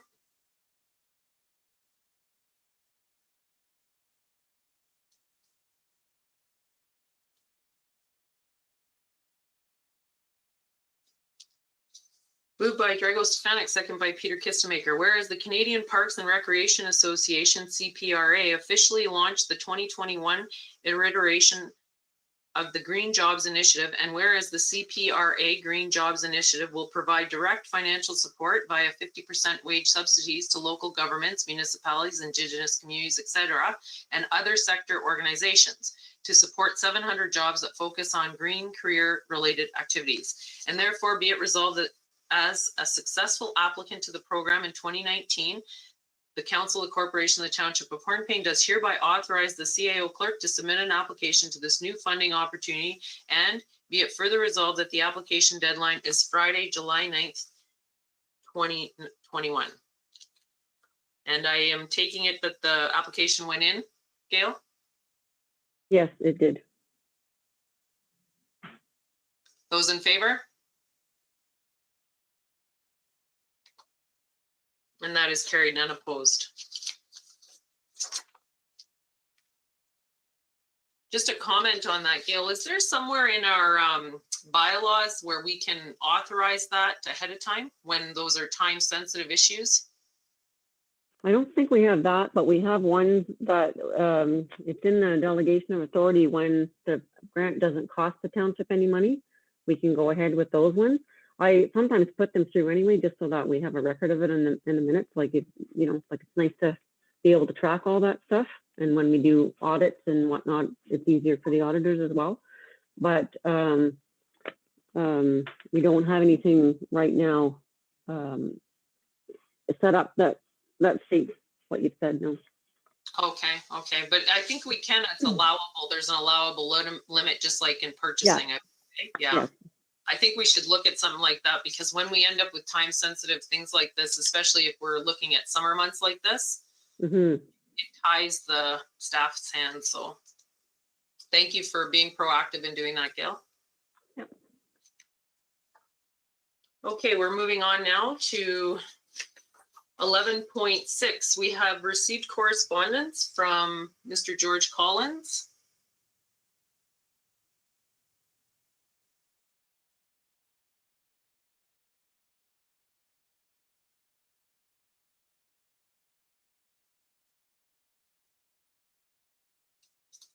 So I want to speak to this letter first, and then I'll open it up for discussion of council.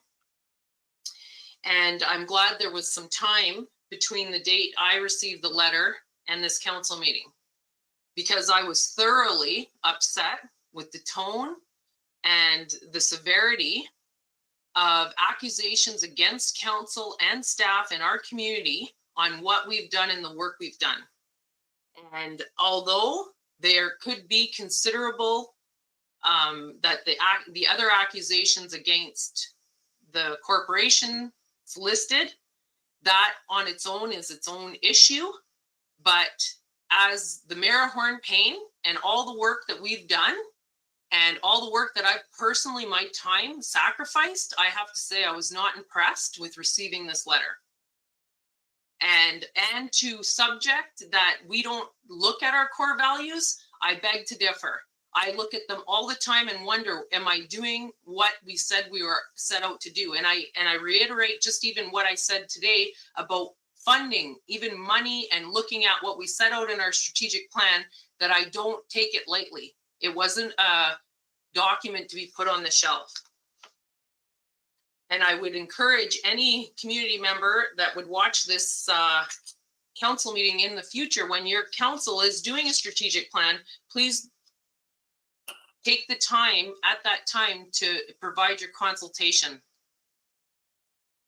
So I open up the floor now to council, and I am not even sure of all the items reading the letter of what needs to be addressed. I don't think it's something we can address all in one night. And I'm looking for council on actual action items on how we step forward with this. And I open the floor for discussion. Councillor Stefanik, go ahead. Yeah, I agree to a certain extent with you, Madam Mayor. There was a lot of accusations, and there's certain things the council can control on CM property and certain things they cannot control. Aside for that, I think the entire letter documentation, I like to call it, goes back to the CEO. She breaks it down in different phases, phase 1 through 10, most important to least important. And we have to look at this issue more than 10 minutes. I like to study all the points and see the validity of them. And then I like to see plan of action. If we can do anything at all. I did not know that. They're a federal, part of the federal jurisdiction. They're a private company. What happened 50 years ago, maybe municipal council could did something. I don't know that, but now our hands are pretty well tied. But I'd like to have a special meeting for that and just discuss that, the documentation, and maybe we can respond to the writer as well. Thank you. I am in complete agreement with you, Drago. I don't think there's enough time to discuss everything, and there needs a lot of background information needs to be had with this letter. Go ahead, Councillor Paroff. Yeah, I agree with what Councillor Stefanik was saying. Maybe in a special meeting on it, but I couldn't even read the rest of I couldn't finish the whole thing. It was too much, and it was all over the place. So there's no focus on the letter. I don't see where we could figure out what to act on. That's my opinion, and thank you. Thank you, Councillor Paroff. So I don't know necessarily if it needs to be if we have a thorough staff report, can we set aside a chunk of time at a regular meeting for it? I don't necessarily want to have a special meeting. Councillor Drago Stefanik, go ahead. Yeah, thank you, Mayor. Yeah, I agree with, that's fine. I accept that. I would say at least an hour, a minimum of an hour, because I want a thorough discussion, input, the people that work at CN Railway. I did not, some background information, things that are going to be crucial to our decision making. Yes, thank you. Okay. Well, we do have 2 meetings scheduled in September, and we could bank it with one of those meetings. Gail, do you think that would be an appropriate amount of time for you to do research on that? Because I didn't even mention August because you're on vacation, and that's just not suitable. I can try for September. I don't know. There's lots going on in the. I'm going to be away a couple of times. I'm moving both kids away this summer, and then I have one other thing I'm committed to. So I don't really know if I would get it done for the September 29th meeting, because there's one the week before that. Yeah, so October may be better. Why don't we do this, Gail? why not at September? Because this just came on our plate. At the September meeting, give us a realistic when we can discuss it, okay? And then Yeah. that way you're not setting up timelines beforehand. And council, is there any further discussion at this time? Okay. Thank you for that, and we'll carry on. We don't need a resolution for that, Gail? Okay, and will we be sending a letter to Mr. Collins, letting him know that is what's taking place? Yes, I will. Okay. And just one other note, when we do have the follow-up information, if we can have the letters that are anything that's mentioned in here, I'm sure you'll do that anyway, but thank you. Yep. Okay, our next item is 11.7, Jack River Management Tower Proposal, and Councillor Paroff, you've declared a conflict, so you'll be. Do you I'm want out to? here. I'll see you guys next week. Yeah. Would you like Gail to message you when we're done discussing? All right. Very good. Have fun. Take care. Okay.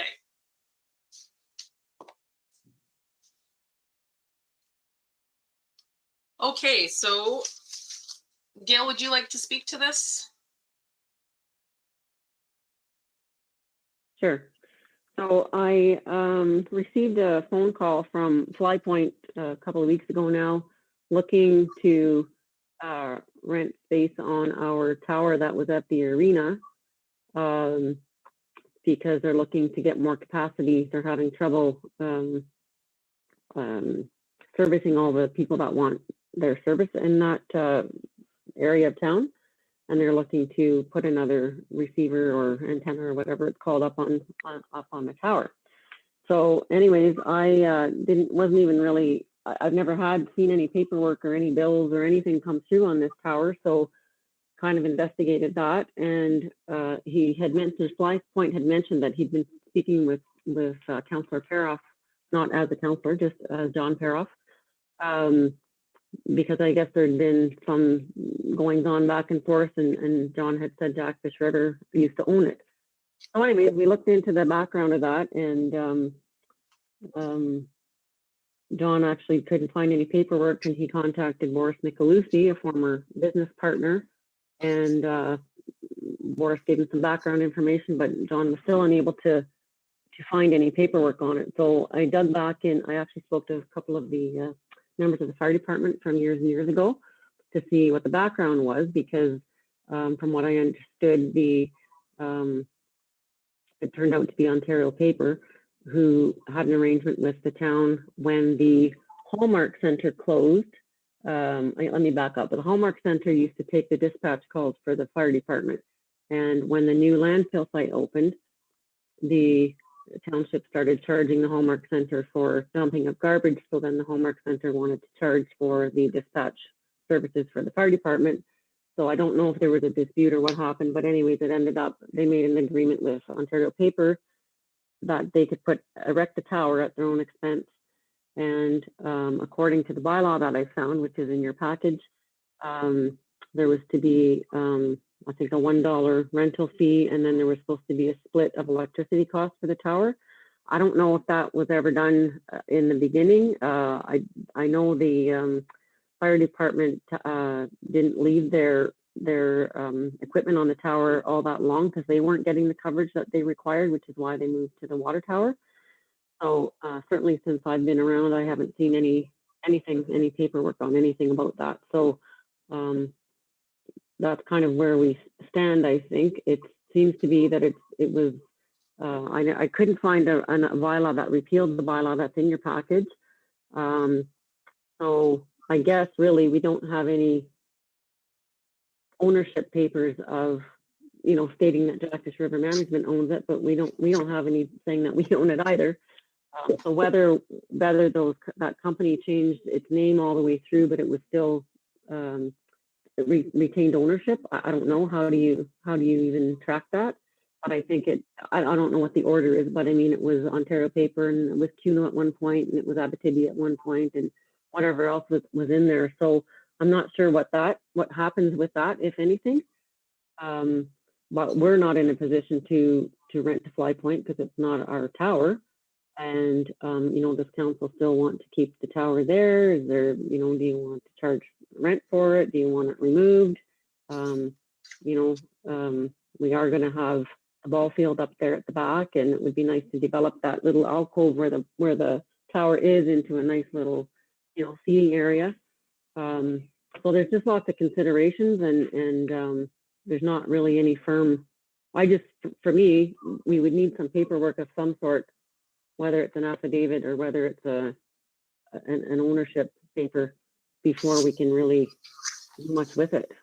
So I don't know if that kind of clarifies things as much as I know them. Thank you for that, Gail. I open up the floor for comments from council. Go ahead, Councillor Stefanik. Yeah, through Mayor, my major concern be that tower is there approximately, say, 35, 34 years. I wonder what's the fitness of that tower. To my knowledge, I've worked at 26 years. That was never tested by engineers, looked at visually, no inspection of it. And it's always open to elements from 40 below to 30 degrees plus. My concern would be the safety of it at the moment. And I thought of that a while ago, and certainly nobody brought it up. But that would be my number one concern. When's the last time an engineering study was done on the safety of that tower? Yes, and I thank you for that, Councillor Stefanik, and Gail noted that in her staff report. Go ahead, Gail. Yes, I just thought of something else. I was talking to Dwayne about this, so he went up to the arena. I think it was this morning, could have been yesterday, but anyway, there is a box or a panel of some sort upstairs at the arena, but there was still some radio equipment in it that I think it said T-Bay Common on it or something like that. Anyways, it's a company I don't think that exists anymore, but it was still hooked up. So he shut that down this afternoon because it's still hooked up. We're still hooked up to electricity. So it's powered down now because I don't think there's anything, well, according to John, Jackfish hasn't been using it for several years. So as far as I can gather from the questions I've asked, it was only ever the fire department and the forest management company on there. So anyway, just forgot to mention that. Thank you for that, Gail. Go ahead, Councillor Kistemaker, Peter. Madam Mayor, I would agree with Councillor Stefanik.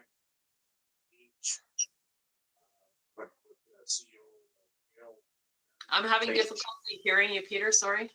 I'm sorry. I agree with Councillor Stefanik as well as Gail. Could impede a possible sitting area for the future baseball park, as well as I see opposed liability for no real gain. Yes, I agree. Thank you for that, Peter. I'm amazed that we signed this contract, that we were completely liable for this. We are completely liable for this tower. I went up and took a walk, and if anyone was able to get over the steel barrier that's at the bottom, you could get right up onto our roof very easily.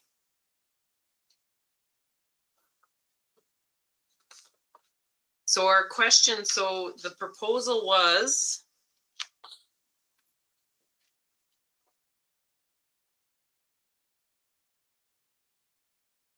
so I guess we have to have a decision. We need to decide whether we want to keep the tower there.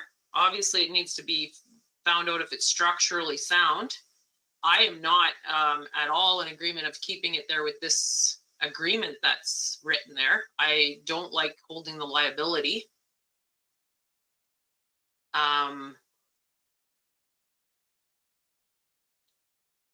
And I'm not sure that I really am in agreement of buying the tower when we've been paying electricity and holding liability all these years for that amount. Like,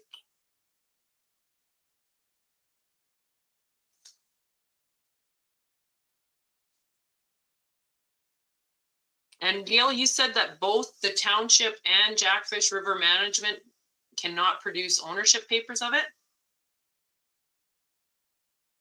Yes, that's correct. Well, we wouldn't have any, I guess, based on all the conversations I've had since I first was contacted, because it was, and the bylaw does say that it was supplied and erected by Ontario Paper. So if anybody would have them, it should be them. Okay.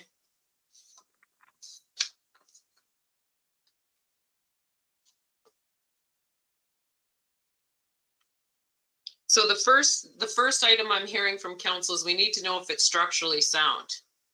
Is council willing to pay for it to be structured? Find that out. I'm seeing no on that. Councillor Kistemaker Belinda, do you have a comment? No? Okay. So what are our options from then? So if we agree to rent the tower, or agree that Jackfish continues and can rent it, we need a structural report done on the tower. It's their tower. We need to come up with a good substantial rental. Okay, and if they decide not to do that, we're taking the tower down? Is that the options here? Because Councillor Kistemaker, Peter? Steve, that would be the only option that the mayor would be to, if they wanted to rent it, have the structural integrity guaranteed by an engineer at the cost. And have a mutual beneficial agreement for rent. If they don't want to do that, then I would mind tearing it down, because I just see potential liability. Right. Okay, so you're in agreement with that? Councillor Stefanik, go ahead. Yeah, I concur with that. My only concern is it almost actually mystifies me. I'm sure the cost of tearing that facility, outdoor tower, it will not be cheap. I could just see it now. It'll run into a few thousands. There's no question. And again, we're going to be left holding the financial part of it. So we'll have to consider selling the steel, the metal. I mean, to recoup some of the costs, because I'm sure it will not be cheap. But it wouldn't be our responsibility to tear the tower down, because the letter is stating it's Jackfish's tower. Okay. Is that my understanding? That no, but like, are we saying that we're going to tear the tower down? No, I'm saying because the fact we're discussing this and saying who really owns the tower, that's not clear to me yet. If Ontario Paper, Ontario Paper built it, there was no documentation stating as such. All we know, it was placed on a municipal property. Now we don't have the ownership paper who it belongs to. Was it transferred during the sales to all different companies? I don't know that as a member of council. I don't see documentation.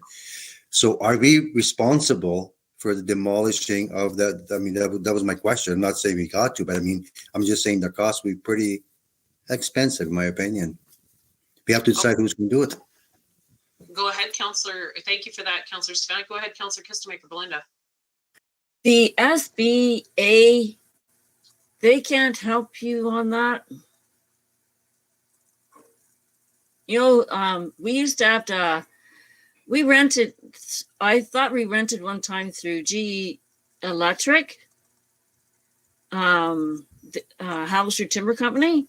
And then I thought we had to pay for rental through SBA. Would they have records on something like that? I'm not sure. I don't think it would be would it be our job to figure out who owns it? Like, if it's like, if Jackfish River Management is saying that they own it. I'm this one person that might be able to give you more information on it, because he was the one dealing with it and he was the one selling and taking rental monies, was Jim Wickman from GE Electric. So maybe he could help out there. I'm not sure. Okay. Because my understanding, I just want to get the understanding with council here. And Gail, you got those notes from Councillor Kistemaker, sorry, before I continue on? Yeah, okay, great. So my understanding is that from the letter that Jackfish River Management is saying they own it because they want to rent it or they want us to buy it off of them.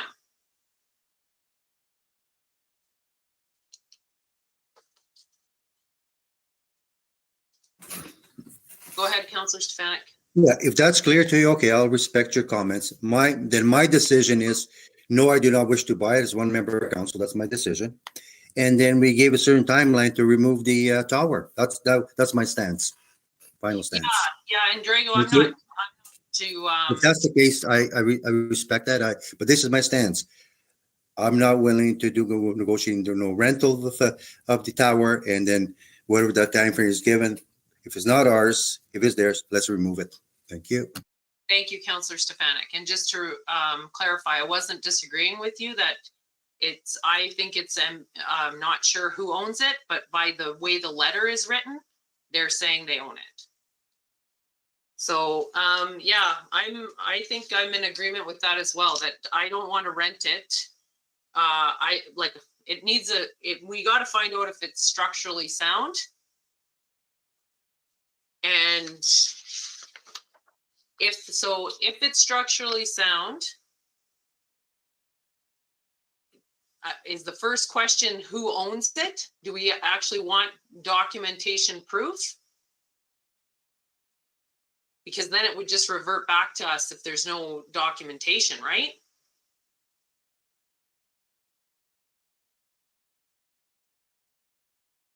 Go ahead, Gail. I don't know if it would because Ontario Paper owned it.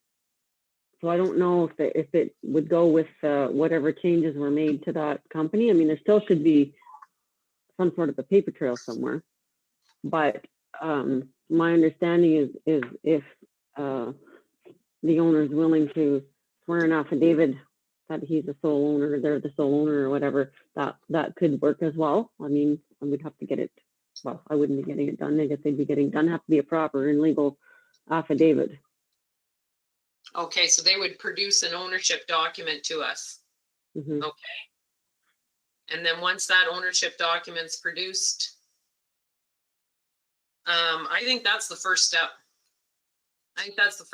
Figure out who owns it and bring that document, because we don't want to put things out on the line and then it just gets left to us to take care of. Is that in agreement, council? Okay. So that's the first step to find out. And then can we ensure too that our liabilities are covered? That we need to find out our liabilities on that tower, and that once this ownership, we need to come into some agreement once that affidavit's found or it's produced. And how long is it usually do you know, Gail, if there's usually a time frame for that? If someone's saying they're the owner, we can give a time frame for that? I would say 30 or 45 days usually is what you see in the legal world. I don't know if it would take that long, but anything that I've ever dealt with is that's sort of a minimum. Okay.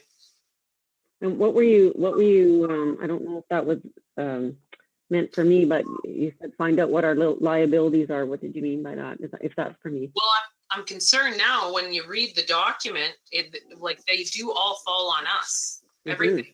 It's our mm-hmm. liability, that tower. Yeah. So, yeah, I think we hold all the liability.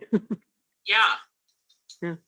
So I think the first thing is that Jackfish River Management, if they're saying they're the owner, we need to, because we can't we can't enter into any contract with someone that doesn't own it.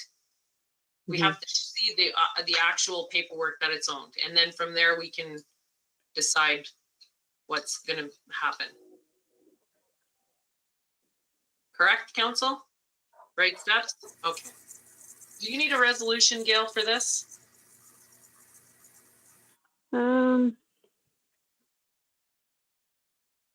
If we want to put a timeline on it. I just want to read the proposal again, read the things again. I think a letter would do, just saying, you know, before any further decisions or discussion is had, council's requesting proof of ownership, because you're not really responding to the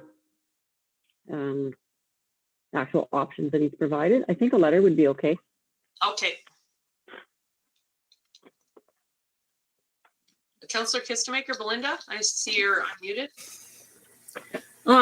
When I was doing accounts payable, I used to have to pay something towards a fee towards the government, but on the form, the form that I was getting, it was called radio something, and what it did is it said where all your receivers were listed. Okay, and it was a government and you had to do it every year. It was, I want to say it's radio communications or something, but it was something you had to pay. And the other thing was it had everything listed as to where the locations were. Now, I don't know if that'll help you or not, but maybe it might. Was there a fee for that every year, Belinda? Yeah, I did have to pay a fee. Thank you for that, Councillor Kistemaker. I think that is helpful.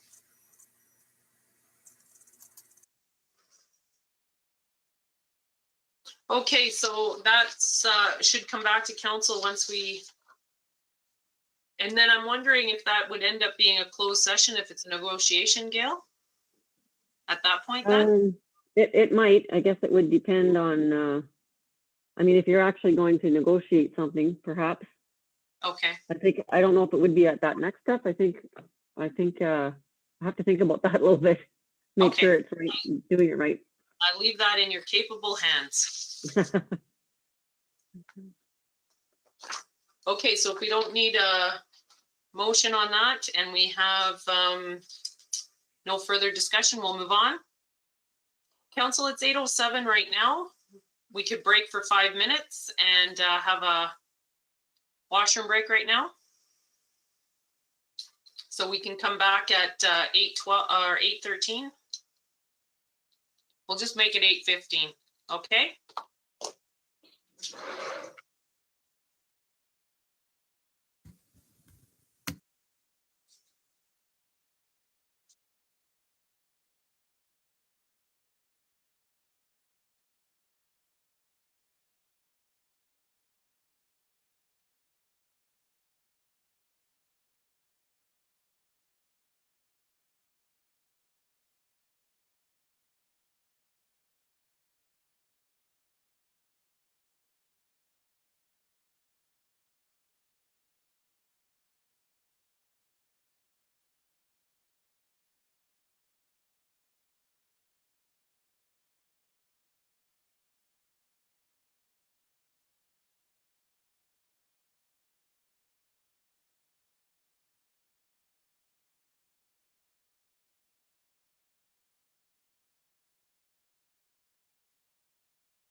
While we're waiting for that to happen, we can get a mover and a seconder for the next portion so we can talk about the information only.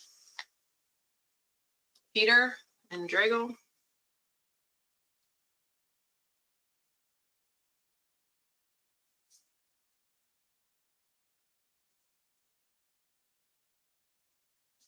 Moved by Peter Kistemaker, second by Drago Stefanic. Be it resolved that the Council of the Corporation of the Township of Hornepayne does hereby acknowledge receipt of the correspondence information only package attached to the agenda at the regular meeting of council held on Wednesday, July 14th, 2021. Welcome back, John. Hello? Okay, I just read the motion for the information only package, and it was moved by Peter, second by Drago. And any items that people would like to discuss on the information only package? Go ahead, Councillor Paroff, you're unmuted. No, oh, sorry about that. Councillor Stefanic, I saw your hand. I'm just looking at the Water Agency 2020 year in review. I just want to confirm that statement. So there was 0 boil water advisories in 2020. That's respectable if that's the case. There's not many years that the municipality hasn't gone with boil advisory. So that's commendable on their behalf and the municipality as well. That's very, very good compared to other municipalities surrounding us as well. So to the agency, well done, and the staff. Thank you for bringing that out, Drago. Councillor Stefanic. Any other comments and information only? Go ahead, Gail. Councillor Jeremy. That's what I was going to call you. No. I just wanted to bring your attention to item 12.6, just the Northwestern Ontario Municipal Association Municipal World Innovation Award. I am going to submit a submission for our community because we've done a lot of work and we've come so far in such a short time, and it's only a 500-word submission. I could probably write 5,000, so that should be no problem to do. So I'm going to do that. Okay. Awesome. Glad to hear it. Councillor Stefanic, go ahead. Yeah, I also, yes, I didn't mention the 12.8 Township of Hornepayne Office Service Ontario, and I recommend and I accept the staff recommendation on what they have done in their documentation to us. Thank you. Yeah, it's been a lengthy process for sure. Go ahead, Gail. That reminds me, I just got at the end of the day, and I did add it to the agenda, was a response from Service Ontario. And it basically said, yes, we are, second here. It says, please accept this letter as formal approval to temporarily adjust your office hours to those requested Wednesday, Thursday, 10 to 2 p.m. And it does say that we, because of the reduced hours, we will not meet the eligibility criteria for service continuity compensation, which is in the agreement. There's $6,000 that comes to us as like a top up. It's not, they call it a top up, but it doesn't top anything up because we still lose money.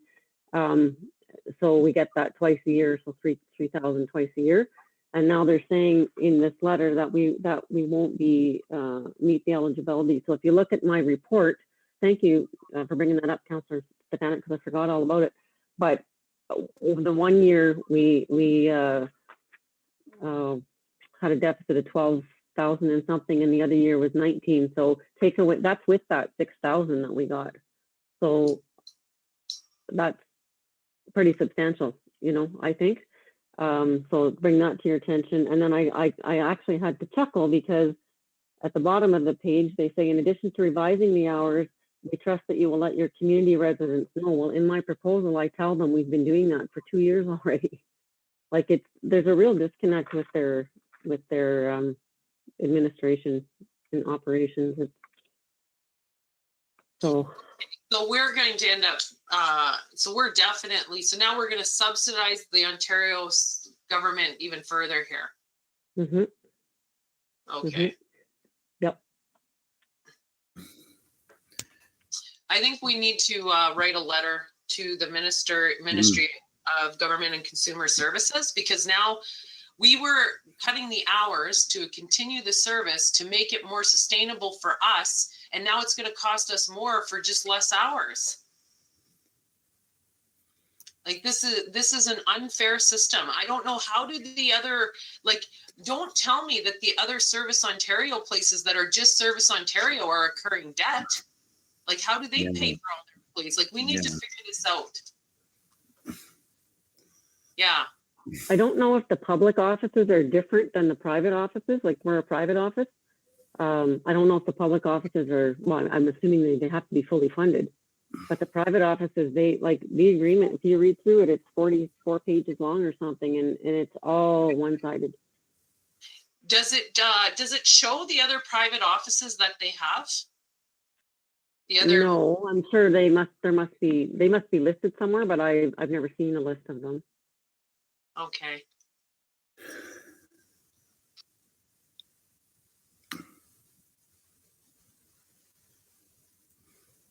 So we'll draft a letter and then I'll sign that and start a process here.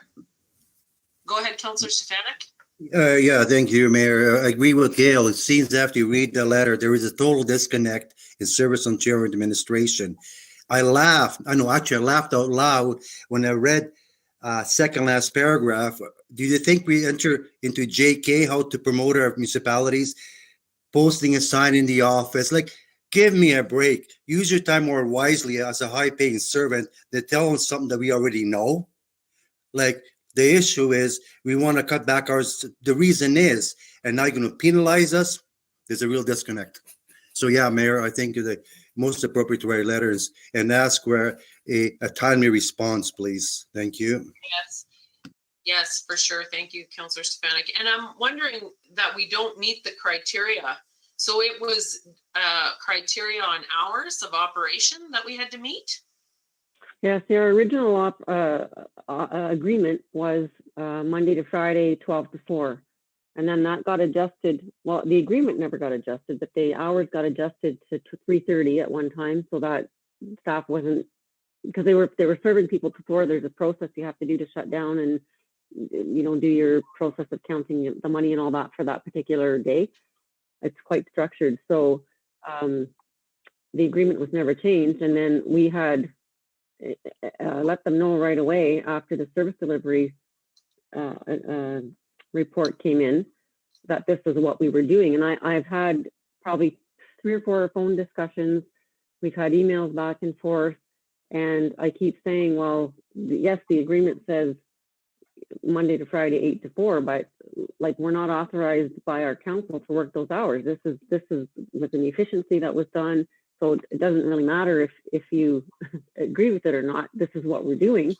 So we'd like to change the agreement. Like, can't we just change the agreement to make it match the hours? Like, then I don't see what the big deal is. I mean, I obviously didn't word it that way, but I mean, I don't see what the problem is, because they're not paying our expenses. They're not losing anything by it.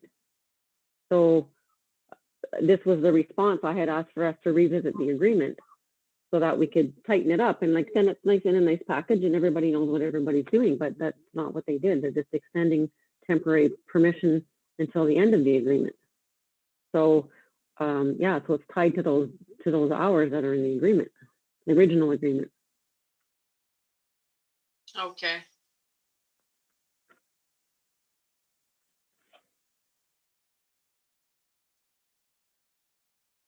And did they pay for the services though through last year? Did they? Yeah. Did they pay the top up thing? Yeah. Yes, they did. I don't remember if we got anything for this year because we were closed. We probably didn't, but they did. I don't know. I honestly don't know if it would have been the same amount because we were closed a lot of the time. A lot of the offices were closed, but we did receive something. I'd have to check and see. It's probably not the whole amount because we weren't open. Okay.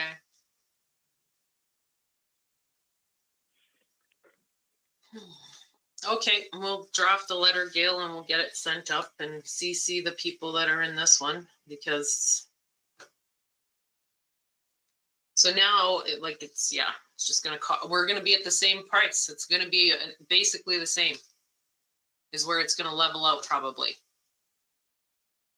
So we're gonna have to pay so that we're not doing Service Ontario, so we can actually do what municipal government should be doing. Okay.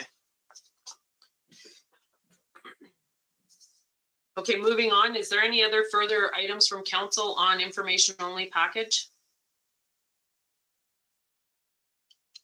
I do want to highlight 12.1 that we got another $121,526 for modernization.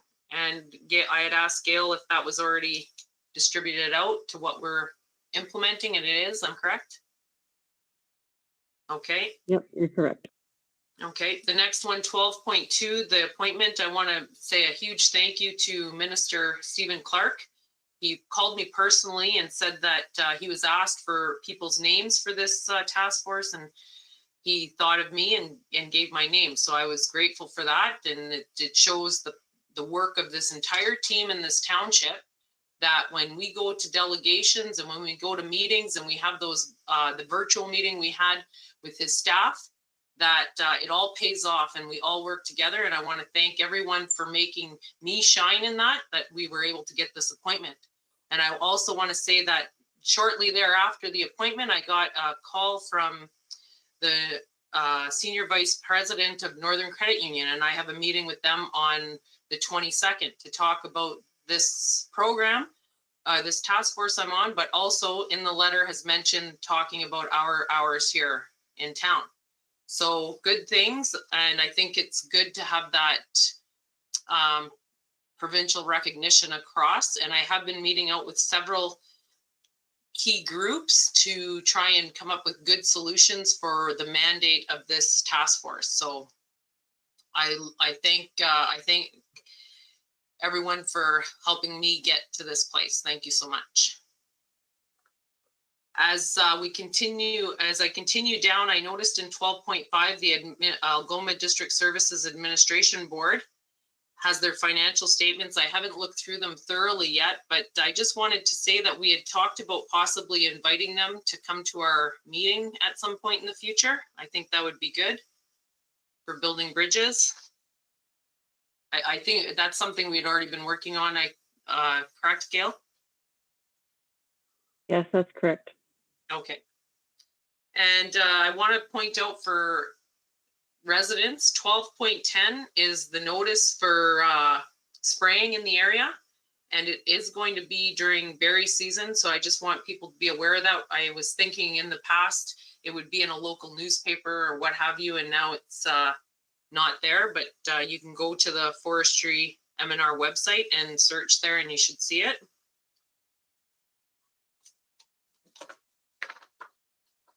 And that's all the items I wanted to highlight.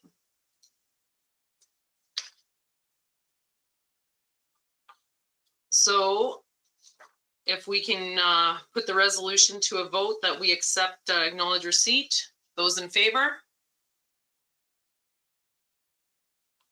And that is carried, none opposed.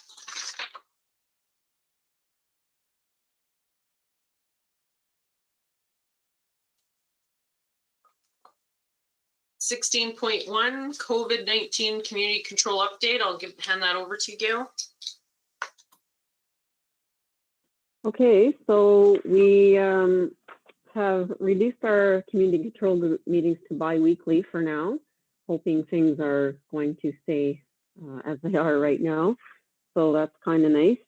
And I just have, obviously we're going into step 3 on early. We're going in on this Friday instead of next Wednesday on the 21st.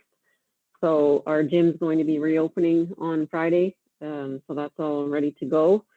Our office will be reopening for without appointments, but with distancing and only 2 people in at a time, with spacing and masking and all the same health and safety protocols. But I think people will be happy to see that. And then I was looking at the cases in the area. So as of this afternoon, Porcupine had 18 cases, which was down from 45 on, when was this? This was on Friday, last Friday. Algoma has 0, and Thunder Bay District Health Unit has 1. So that's a far cry from what it was before. I don't know. Oh, yes, I do. Just looking at the, can you still hear me? I think my AirPods are dying. So the variants of concern were interesting because Algoma has listed 110 variants of concern, Thunder Bay District Health Unit 25, and Porcupine 1,094. So big difference. So I can really see why. Oh, I think your earbud died there now, Gail.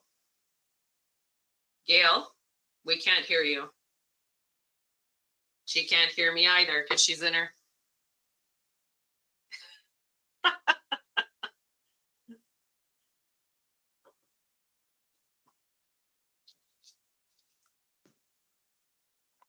We should do a blue verse of. Hear me now?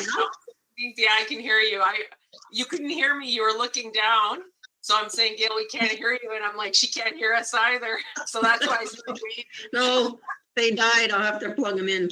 So anyways, I was just saying that the Ontario numbers have stayed nicely down. It was they were 146 today, 117 yesterday.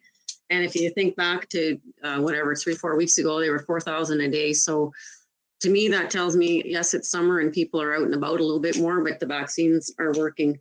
So hopefully, people continue to get vaccinated and we can enjoy a safe summer. Anything else here? Let's see.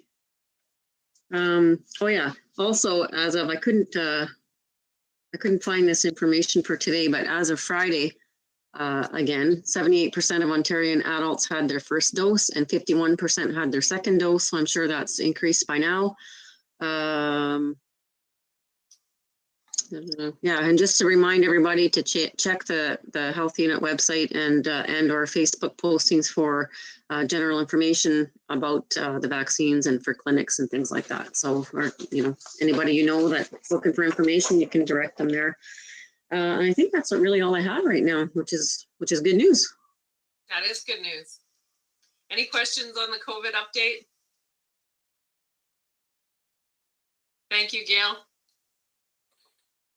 Hopefully they keep getting shorter and shorter and we're through this. So moving on to 16.2 Northern Ontario Heritage Fund. Did you want to speak to your report, Gail?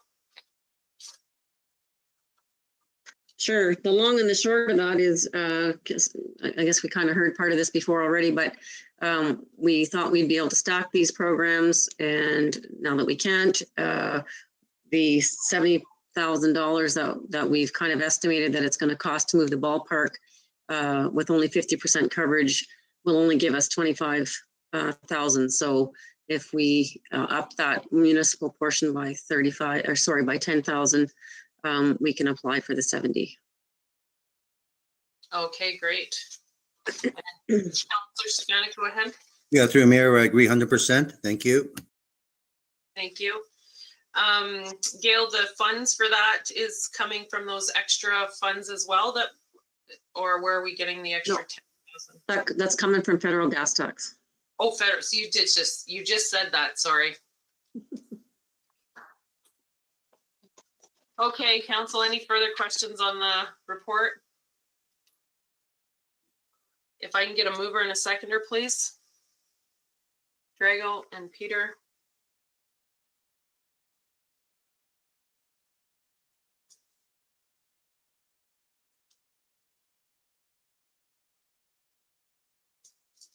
Moved by Drago Stefanik, second by Peter Kistemaker. Be it resolved that the council, the corporation, the township of Hornepayne does hereby authorize the CAO clerk to submit an application for funding to the Northern Ontario Heritage Fund Corporation.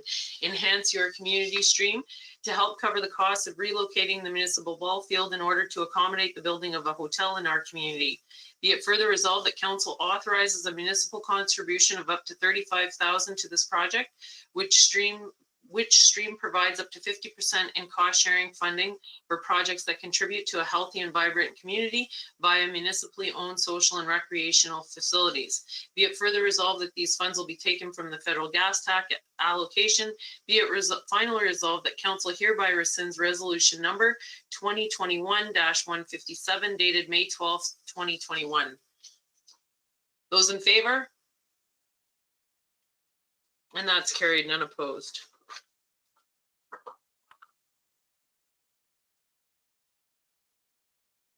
Okay, we're moving on to item 16.3.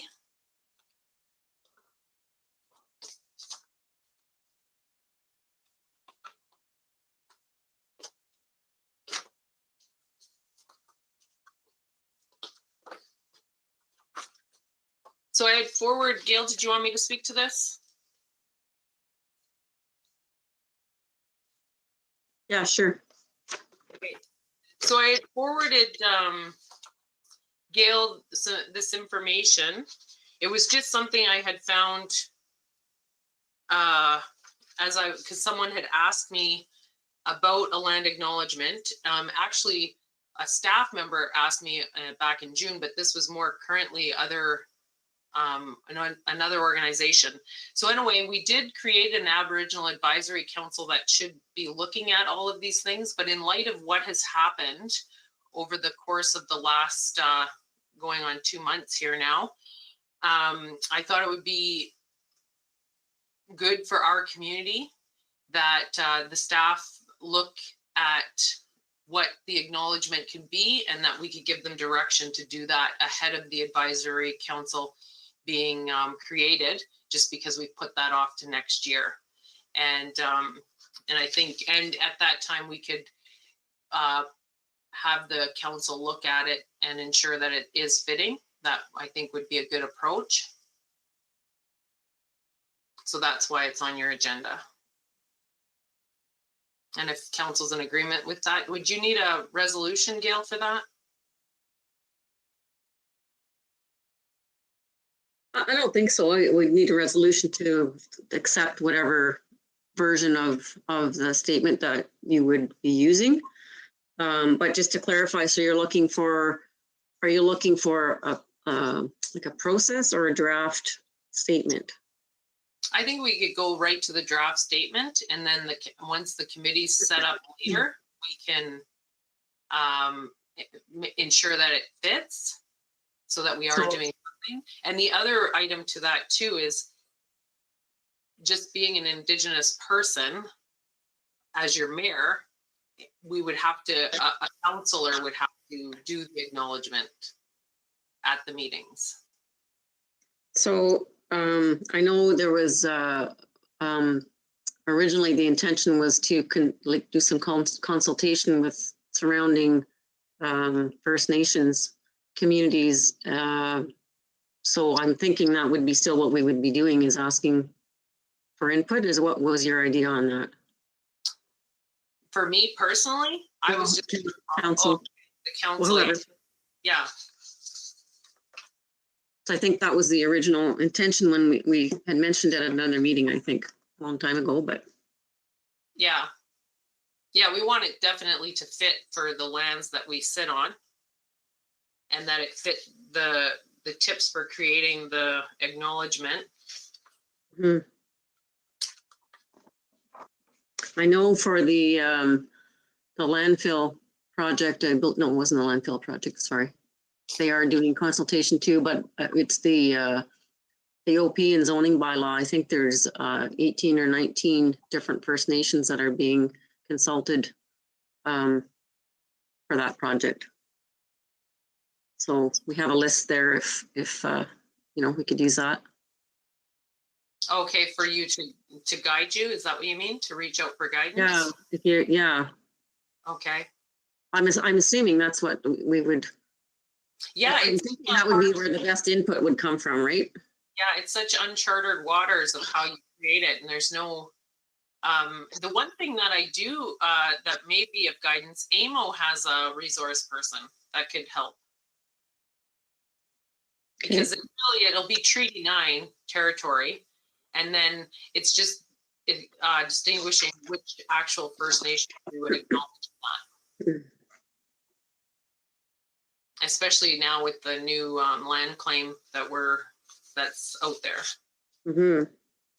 So, or I shouldn't say the land claim that has been established now.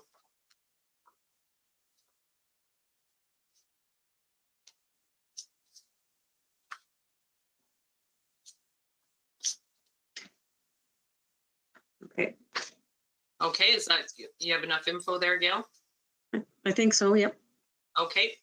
Any further comments from council? None? Okay, moving on to 16.4. Dwayne, did you want to speak to your report? Yeah, I'd like to say a couple things before we start here. There's two Yeah. reasons. Oh, go ahead. No, go ahead. Sorry? I said, go ahead. Okay. There's two things. There's two aspects to this speed reduction. The first one is it's basically a risk mitigation. Safety is number one. I'd like to slow it down for safety. Many complaints come in from all different types of people. It's not just people at the mill, or all different people are complaining about speed and almost getting hit and everything else. Secondly is to reduce our maintenance costs on that road. So the extra weight on those trucks are coming in, they're pounding that road. So far this year, we've put 700 yards of crushed A gravel on there. And I have 240 hours of grader work being done. I'm hoping to cut that down by reducing the impact on that road. The rest of the report should pretty much speak for itself, but if any questions, take them. Thank you for your report, Dwayne. I open the floor for questions from council. Go ahead, Councillor Stefanik. Yeah, through Mayor. Excellent report, Dwayne. I agree 100%. You justify every move you're making. I agree 100% to reduce it to 60K per hour. Thank you. Thank you, Councillor Stefanik.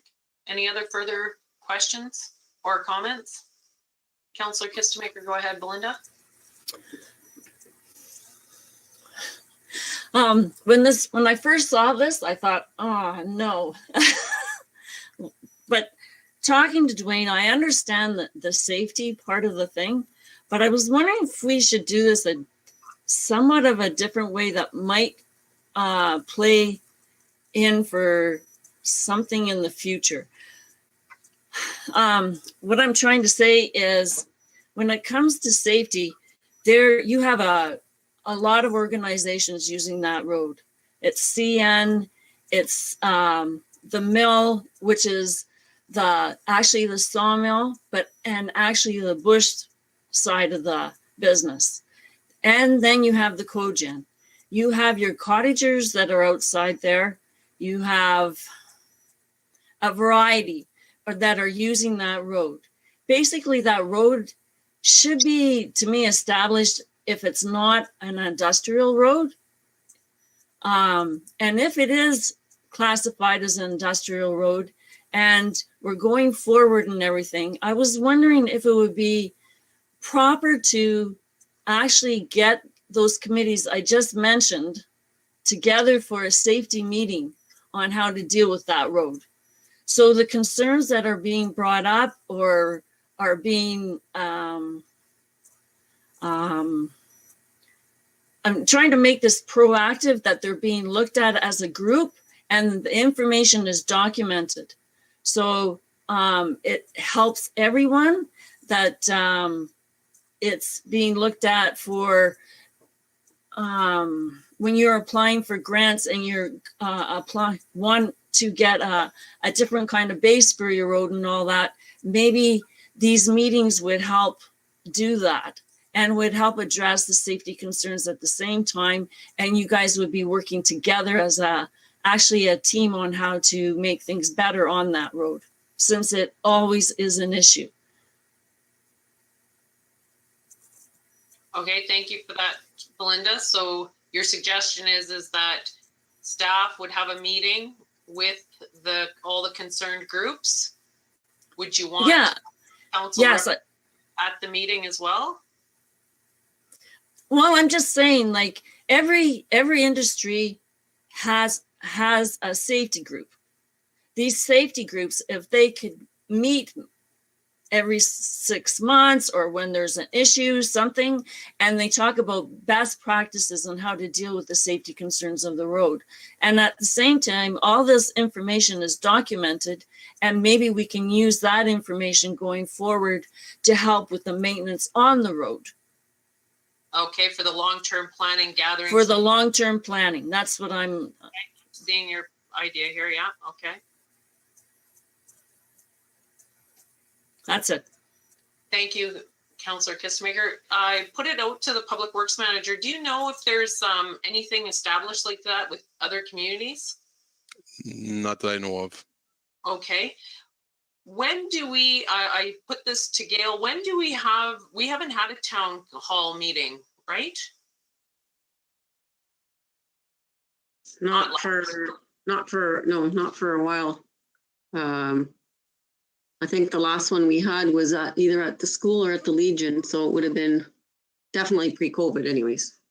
Okay, because that's an option too, that we could have the initial one at a town hall meeting to bring up ideas, and if it would be beneficial, I don't know if that would fit initially. We would get a lot of people usually at town halls to garner the support. Is there, I put the question to you, Belinda, is there actual addresses to all of these groups, and are they organized?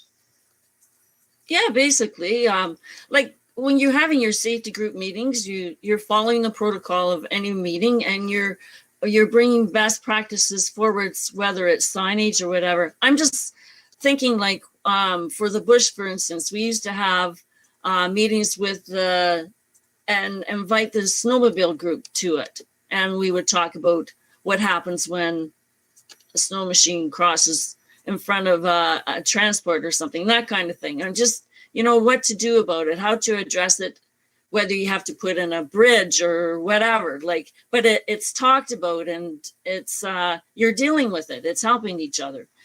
And basically, these groups are supposed to bring forward to the businesses that there is a problem and we have to deal with this. It's making everyone aware that we have a problem on Becker Road and what they need to do. They need to advertise that there is a problem. Like, that's what I'm trying to get across.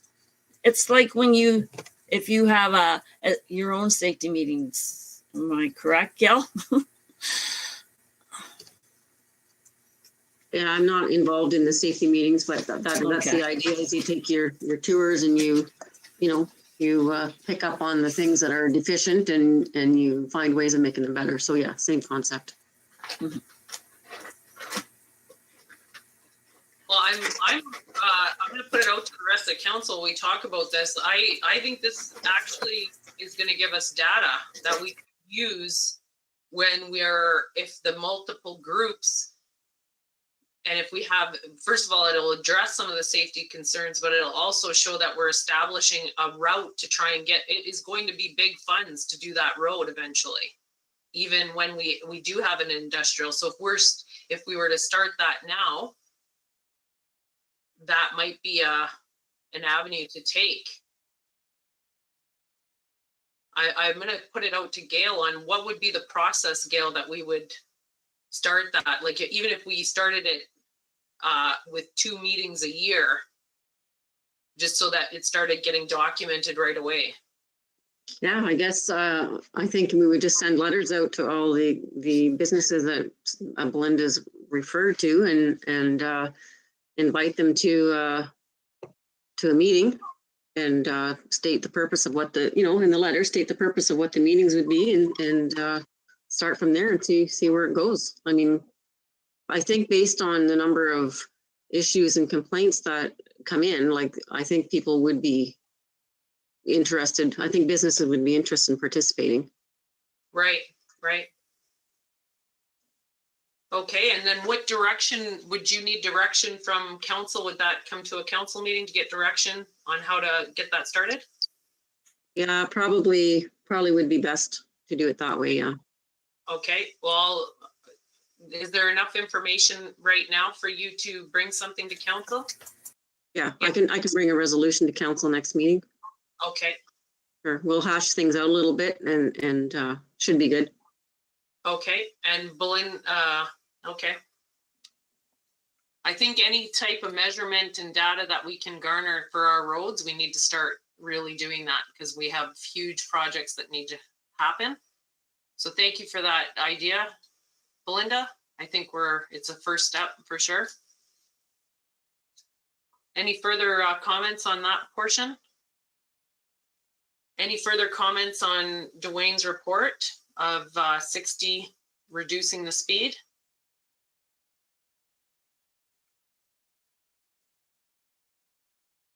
Okay, and I think that could actually be a good segue is that people will have input into these speed reductions and increases, and instead of that we have more of a broader buy-in of it too, of whatever implementations we put on the road. And this one, Dwayne, we are not going to need MTO approval because it's within it's our road. Correct. Okay. Just one other piece too. I'm estimating right now at a minimum of 300 vehicles a day going back and forth on that road, and it's just increasing. So. Oh my goodness. Okay. Is there a way to and I want to applaud you for taking the time to really calculate all the hours and everything that's happening and looking at it and seeing the expense of this, because it's substantial for our area. Thank you.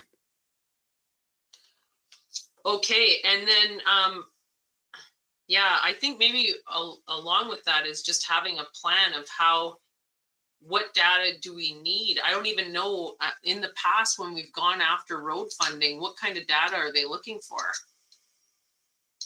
I don't even remember a time. I've never gone after road funding. There hasn't really been anything out since I've been in this position.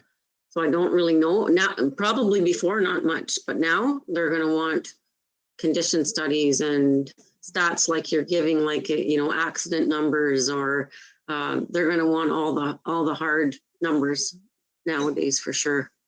Okay, so this is definitely needed then, so we can compile all that together. And Mm-hmm. then those other groups know that they need to be taking the data, right? Mm-hmm. Okay, we'll leave it at that. And if there's no further, So just a question, sorry, I'm just not clear if the speed limit is going to be reduced or we're just holding off on that. well, I was actually just going to ask you, do we need a resolution or is it coming back to council? Yeah, I would bring a bylaw back to reduce it if that's what council wants. Okay, is council in agreement to bring a bylaw back to reduce the speed limit? We have Councillor Stanek, Paroff, yes, yes. Okay, so we'll leave that. Thank you. Thank you, Dwayne. Thank you, you. Gail. Okay, 16.5, that was our addition to the meeting or amendment.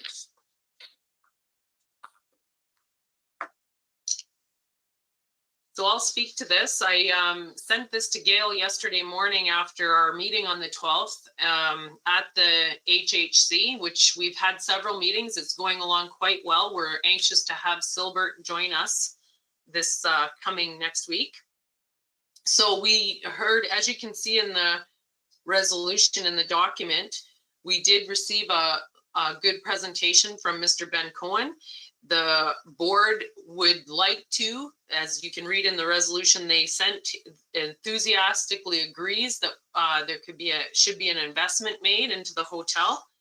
And it aligns with the mission and vision that was set out. It meets some of the obligations of the objectives, but also the housing needs and demand study. And the one thing that the board was concerned about, though, was that the corporation it's brand new, and the corporation does not want to go into debt to participate in this venture. They felt that wouldn't be fiscally responsible. So that's why this resolution has come to your table, looking for a grant. And I did mention to the board that there was a surplus this year within our community, and that it would be up to council's decision. So that's why that's there. And if you have any questions on the presentation that was given, they do want to close the hotel on August the 31st. It's moving along quite swiftly. But they are very hopeful that there would be community buy-in. And I open the floor for comments or questions at this time to me if you want. Or any further direction that you on that. Councillor Stefanik, go ahead. Yeah, just clarification, Mayor. In 16.5 resolution, I'm seeing conflicting terminology. It says donation one, if you read one. Number two says funds. Number two. Number three says grants. And then it says shares. So which one is this one, this $150,000 of those terminology? Is it shares in the hotel, which we will get a rate of return on as the hotel is built? And there's, like I said, there's funds, donations, grants, and shares. It has to be tightened up or whatever it's requested. Yeah, the request is that the Township of Hornepayne would grant, so that would be a grant to the HA, Right. because they don't want to incur debt to purchase a share in the hotel. Yes, and there is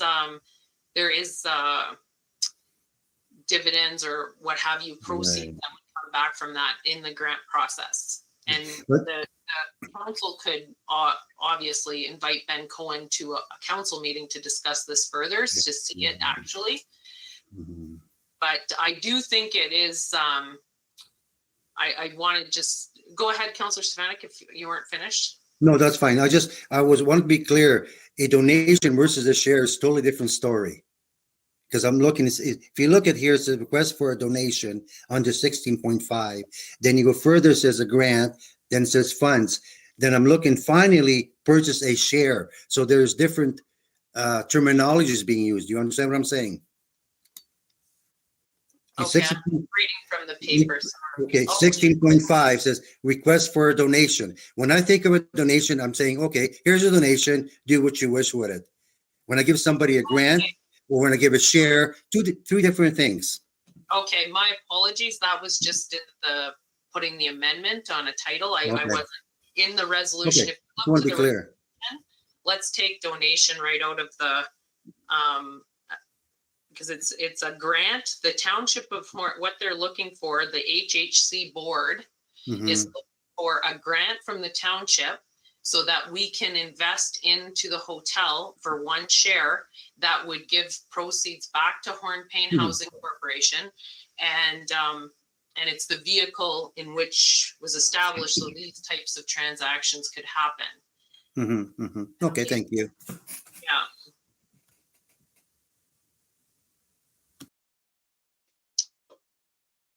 So go ahead, Gail. Yeah, so we tried to contact we did contact the auditor, trying to get clarification and on how this would be handled if it can be done. So I don't know if it would actually be called a grant or a transfer of funds. That's one of the questions we were asking. So I think until we find out what the actual terminology is, it's. I mean, I think the understanding is obviously we all understand what the crux of the matter is, but as far as the terminology, we're kind of waiting for an answer from them, as well as how would it be handled if you were to do that. Would it have to be transferred to reserve first and then transferred out, or anything like that? So we unfortunately didn't get a response back yet. So we don't, well, unless you got one since 5 o'clock. Go ahead, Melissa. Yeah.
Okay, so you're saying we allocated money that we don't have a resolution for, or that you're matching an allocation that's already been done?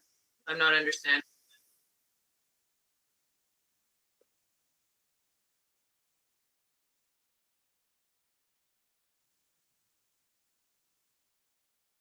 Okay, but we didn't pass on 2020. Right, but we, okay. So that's, but I don't understand why we still have a surplus then if it was allocated to the 2021 budget.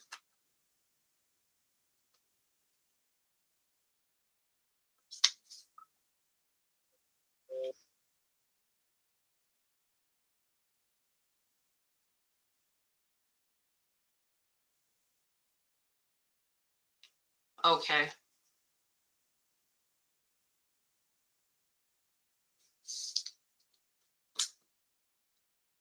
Thank you, Melissa. John, I see your mic off. Did you want to speak? Yeah, because I thought about this a lot since we passed this. And my concern with the township is the money there? Or do they have to borrow money, or how is that money gonna come from? If it takes, X amount of years to pay it off, is it worth the townships? Is it worth tying up public money for that? That's my concern. I'm not sure if, because the township has so many things to spend money on in the next number of years. Yes, and I want to put out to, what are we, Gail, going to be receiving from the taxes and the water from the hotel? I have to defer that one to Melissa. Okay.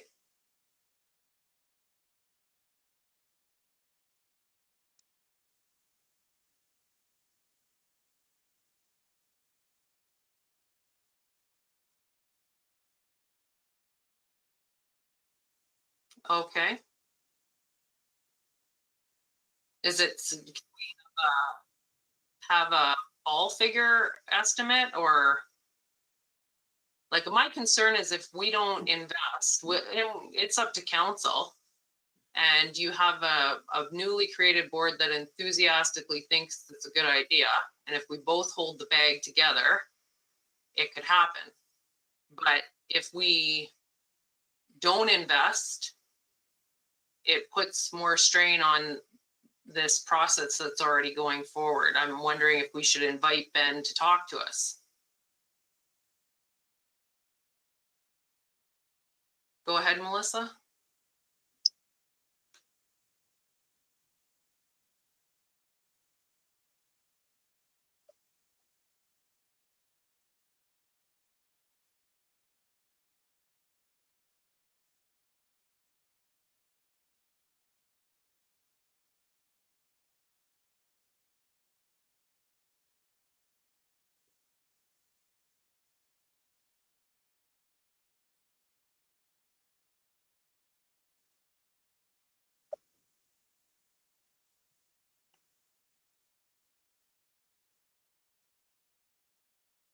Yes, we had a full discussion at the Hornepayne Housing Corporation, Melissa, about that. And they don't want to go into debt for the share. So that's why they sent it back to council. Okay. So that's why the Housing Corporation has sent this resolution to council, because they felt that it wasn't fiscally responsible for them as a brand new corporation to hold $150,000 worth of debt, where town council would have a much broader shoulder for that. Councillor Kistemaker, go ahead.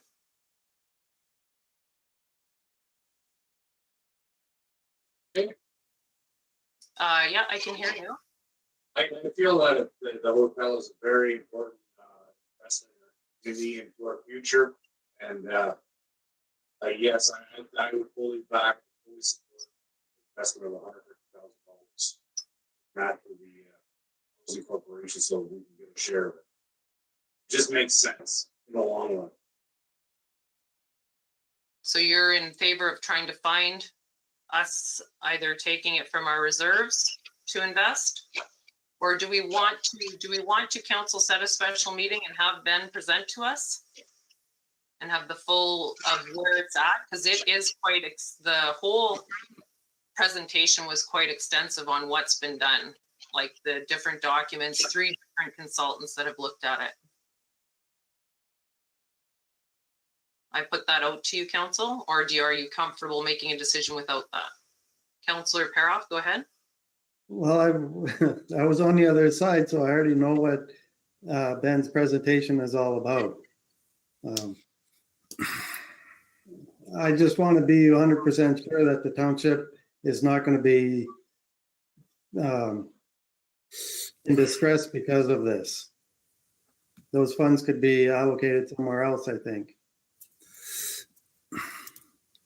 Okay. Councillor Stefanik, go ahead. Yeah, thank you, Mayor, through you. Number one, I'd like to see if this is legal again, is it under the Municipal Act? I harp on that because let's not make a promise to someone if we make the decision with being illegal. Number two, I'd like to know exactly where the administration will tell me for what part of the budget it will take this monies. And I also like to know when I put $150,000 in a financial institution, I know what my rate of return will be year from now or two. I like to have an estimate. So what the monies will be given me as to the municipality. Those are and I have no problem sending through representation, but also focusing on the potential donation or grant, I'm sorry, for the municipality. What's the rate of return? That's important to me. Thank you. At the meeting, they were showing an 8% rate of return, so 12,000 annually. After, I'm not sure the exact number of years that it's up and running, it would have its own cash flow.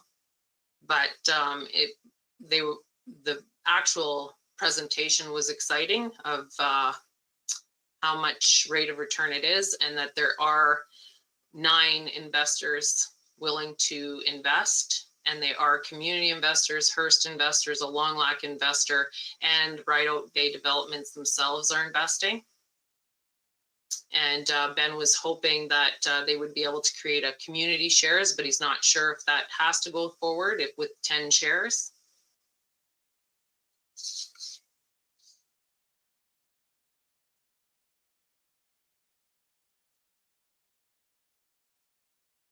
I have to just ask, I'm not sure how to deal with this, is that at the Hornepayne Housing Corporation, John, we didn't do a recorded vote on that, and it was carried unanimously.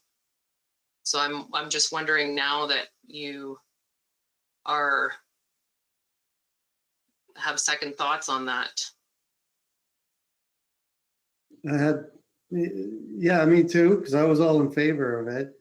But, you know, after 2 days there, I was thinking quite strongly about it. And it puts up red flags because if it was for me and I had that money, I would go for it. But being that it's public money, and I don't know if the return is going to be there as what is in the presentation, because you're investing in, your 8% is coming from the Hornepayne Studio 6 motel, not the Studio 6 franchise. So it's very dependent on the success of the Hornepayne Studio 6 hotel, which in 5-10 years may or may not. It's pretty risky. The risk threshold is a little too high for me for public funds. That's what I'm trying to get at. But that's what council's here for, is to help make that determination. Okay, thank you for the clarification, John. Well, I put it out to council. Go ahead, Councillor Kitzmaker, Belinda. Just kind of wondering, you were talking about, they were talking about community funds.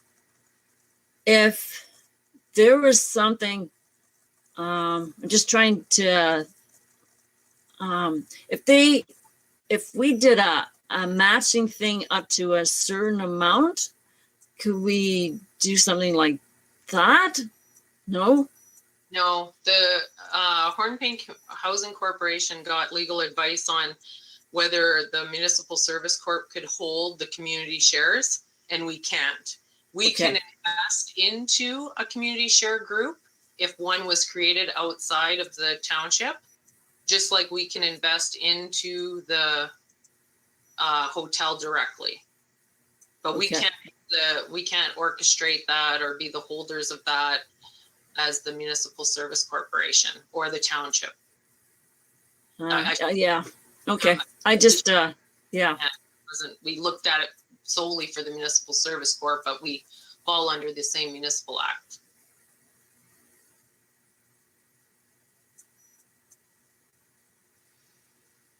So I'm not sure where council wants to sit on this. I honestly, if my thoughts were on it at 150,000, if this is the risk we have to take to ensure that a hotel is built, and that my understanding that the taxes are going to be significant. I do regret that we can't get those numbers tonight. But and then also the water bill itself will be significant, and then just the tourism, everything else that branches out from that. And I don't know what the legalities are if it doesn't go through, like where I'm not sure on the 150. The Hornepayne Housing Corporation didn't look that far because they don't have the money to invest.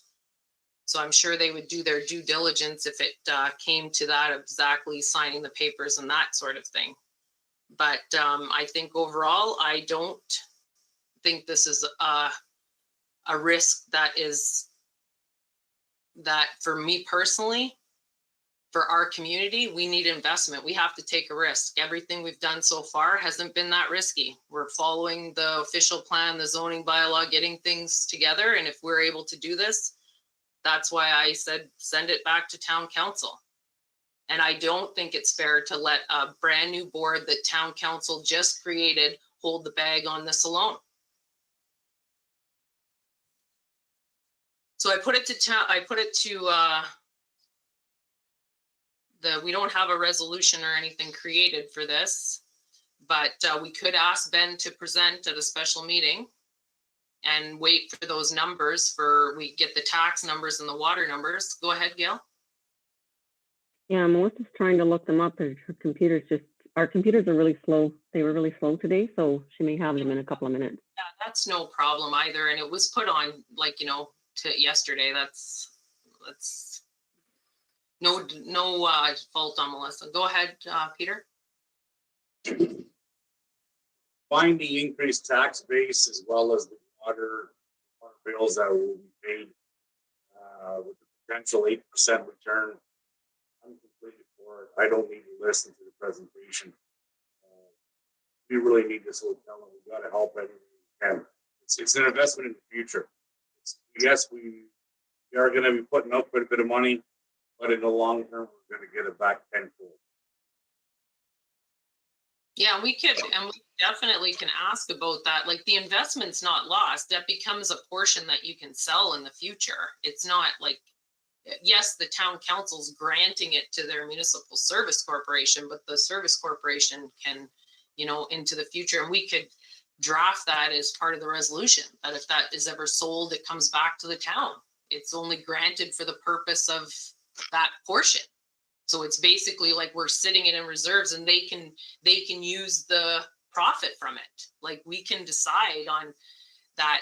If it's a grant, we can grant it to them for, a certain number of years too. It's Councillor Kistemaker. Belinda, go ahead.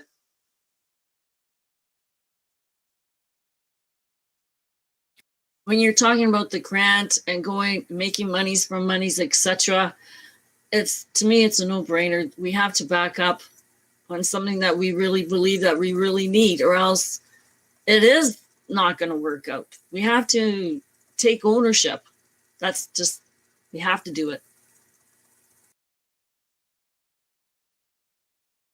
Go ahead, Gail. So, I'm thinking that I remember, around 120 was what, 120,000 was the annual taxes that were estimated, I think. And water,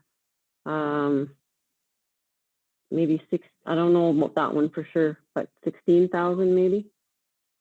That one I'm not so sure, but the 126 in my head from when they impacted their assessment.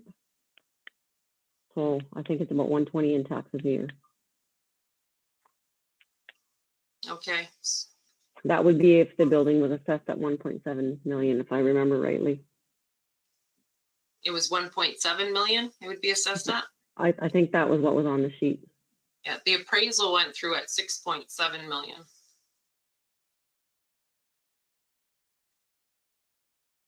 So, Councillor Paroff, I see you're unmuted. Yeah, no, this is a great conversation. I believe the hotel will be built whether we buy the share or not. But with the taxes coming in, I never figured that in. So it makes it a little more sensible. Okay, thank you for that, Councillor Paroff. So I'm not sure what we need to proceed from here then. Oh, go ahead, Councillor Fanek. Yeah, through you. I respectfully say this now. If any major stuff comes up like this, I like to see a presentation by the person, the main player, and not have you hear it secondhand. I like to hear, I had many questions, Mr. Cohen. I truly do. And I like to get it directly from him. To make a $150,000 decision, I like to have all the data, not just part of the data, maybe data, and don't just respect no one. But I like to know that, Madam Mayor. I really do. I mean, it's a major decision. And I want to speak on the, I am the chair of Hornepayne Housing Corporation, and it was their recommendation to do this, not Mr. Cohen's. And the hotel investor followed the suit that we told him to follow. We sent it to the Municipal Service Corp. He presented, so I just don't want any ill will there. It was no ill feeling, Mayor. None. I'm just saying I like to have a full presentation to yes. I make a decision. Councillor Stefanik, please. I have not finished. Sorry. And we had suggested that if he would be available to present to the council, that he would be, that he's open to present. If council needs whatever they need.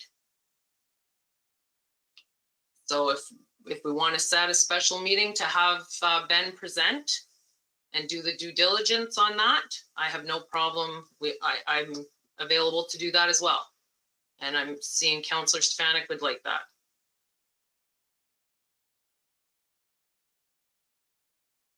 The rest of, John, you've seen this presentation already. So I leave it to Belinda and Pete. Do you have time for a special meeting? It is a time sensitive, I would like to say that. That's why the amended, they want to close at the end of August. And it has been a foregoing thing. It's just, we don't have another meeting till August. So it would have been way too short timeline. Time is of the essence, and I feel that we should go for it. Okay.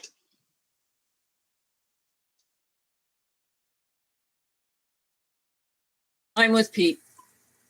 We have to go. It's fine. We have to go for it. If we don't get a presentation, I'm fine with that. But if we do, if there is time for that, sure, I'm interested. But okay, do we have time? Sorry, go ahead, Councillor Paroff.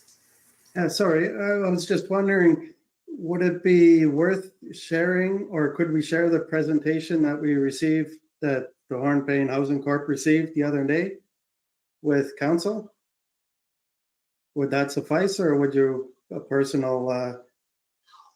Well, this is my opinion on it. I think we should set a special meeting. We should have the presentation and all the public sees it. It's open, and then we make our decision. We're pretty much decided that yes, we want to go forward with this, but then we can have the actual numbers from our treasurer. We can actually have the benefits that's going to come into our town, and we can keep it to a The presentation, John, was what, 10 or 15 minutes? And then we had Yeah. some discussion, so it wouldn't be more than an hour. And then that would be, and I think that's the due diligence that we should see. The only thing I'm concerned about is Gail's going on vacation. And if Melissa would be able to run the meeting. I'm going to go to Gail and then Belinda. Go ahead, Gail. I'm speaking for her, but I think it would be okay, because if that's all it is, I could set the agenda up before I go. It would be simple enough, just the one item. She wouldn't have to worry about that, but she would need somebody, one of the staff members, to help her during the meeting. So I think we could probably accommodate that. Okay. And Councillor Kistemaker, Belinda, go ahead. The way you said it this time, I'm fine with that. That's great. I think, again, you're doing your due diligence, and yes, that's great. Yeah. And I think, I think Councillor Stefanik's right. We need, as a council, we need to see the presentation and ask the questions. And we, Ben can watch our meeting tonight and see where we're at. And it looks very favorable. So, yes. Okay, so let's look at, we will need a resolution to set a special meeting. If Gail, can you help me out on with that at your end? And I think Ben would be open to whenever we're available. We do have to give how many days notice, Gail? You can give as little as 48 hours, but we're not going to do that because it's Thursday, right? So 5 is the general. Okay, so we're looking at next Wednesday. So then it would go out Friday. The agenda would go out Friday. Okay, so sorry, I'm just getting tired, Gail. What would you suggest the earliest we could do it? Well, you could do it. You could have the meeting Monday night if everyone's available. Monday night. Okay, just one moment. Yes, Melissa, go ahead.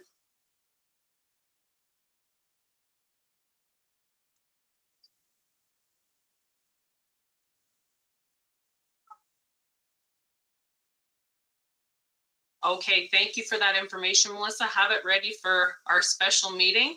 And I just want to assure everyone, I wasn't trying to, this came on the agenda late and there was no expectation for you to have all those numbers. Okay. Okay, so back to, we could do Monday night, Gail, is the earliest one? Well, you could do the weekend if you want to. I mean, no, I don't think we want to do the weekend. It's good. Monday is, I think, suffice. Monday suffice. Monday, as long as the staff is available as well. Okay. Does Monday work for council? Monday evening? Okay, and we can do it earlier if you like. So, or right at 6. What works for people? 6 o'clock Monday? Yeah, okay. Just let me know when you have it ready there, Gail, and I'll get you a mover and a seconder.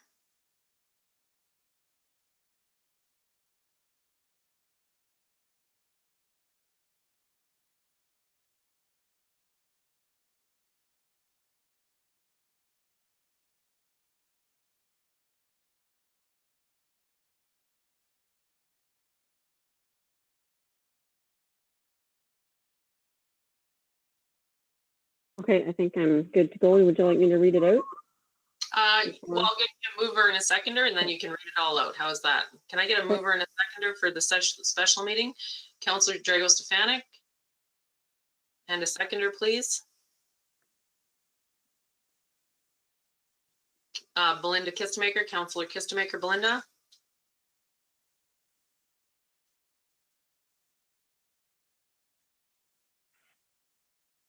Ready?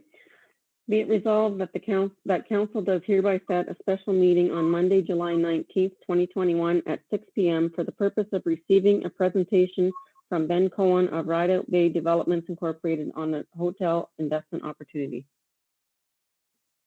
Those in favor?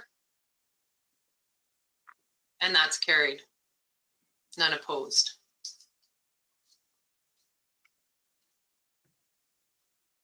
Okay, and here we thought we were done until the end of August or mid-August. Okay, I move on to 18, bylaws. If I can get a mover and a seconder, please. Peter and Belinda.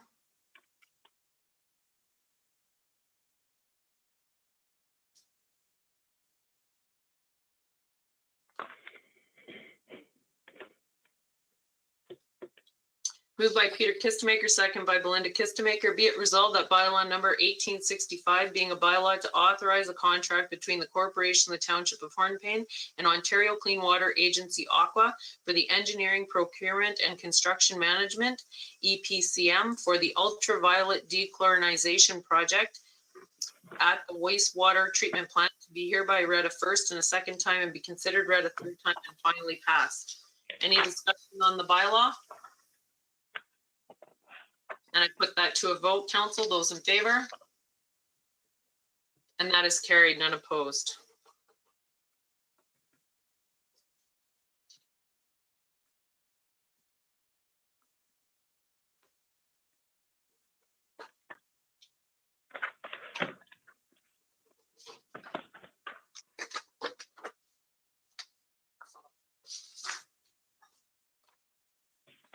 Okay, and I have the confirmatory bylaw. If I can get a mover and a seconder, please. Peter and John.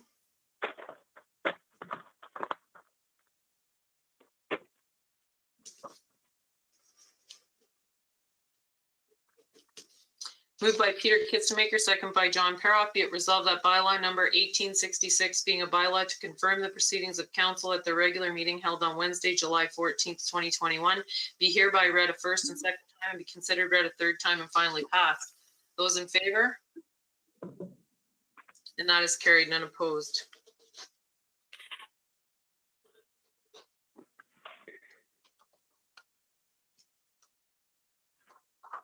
And finally, our adjournment by resolution, if I can get a mover and a seconder, please.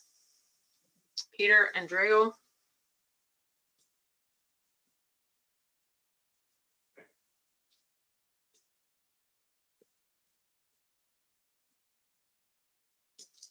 Moved by Peter Kistemaker, second by Drago Stefanik. Be it resolved that council does hereby adjourn this regular meeting of council held on Wednesday, July 14th, 2021 at 8:31 p.m. Those in favor? And that is carried. Thank you, everyone.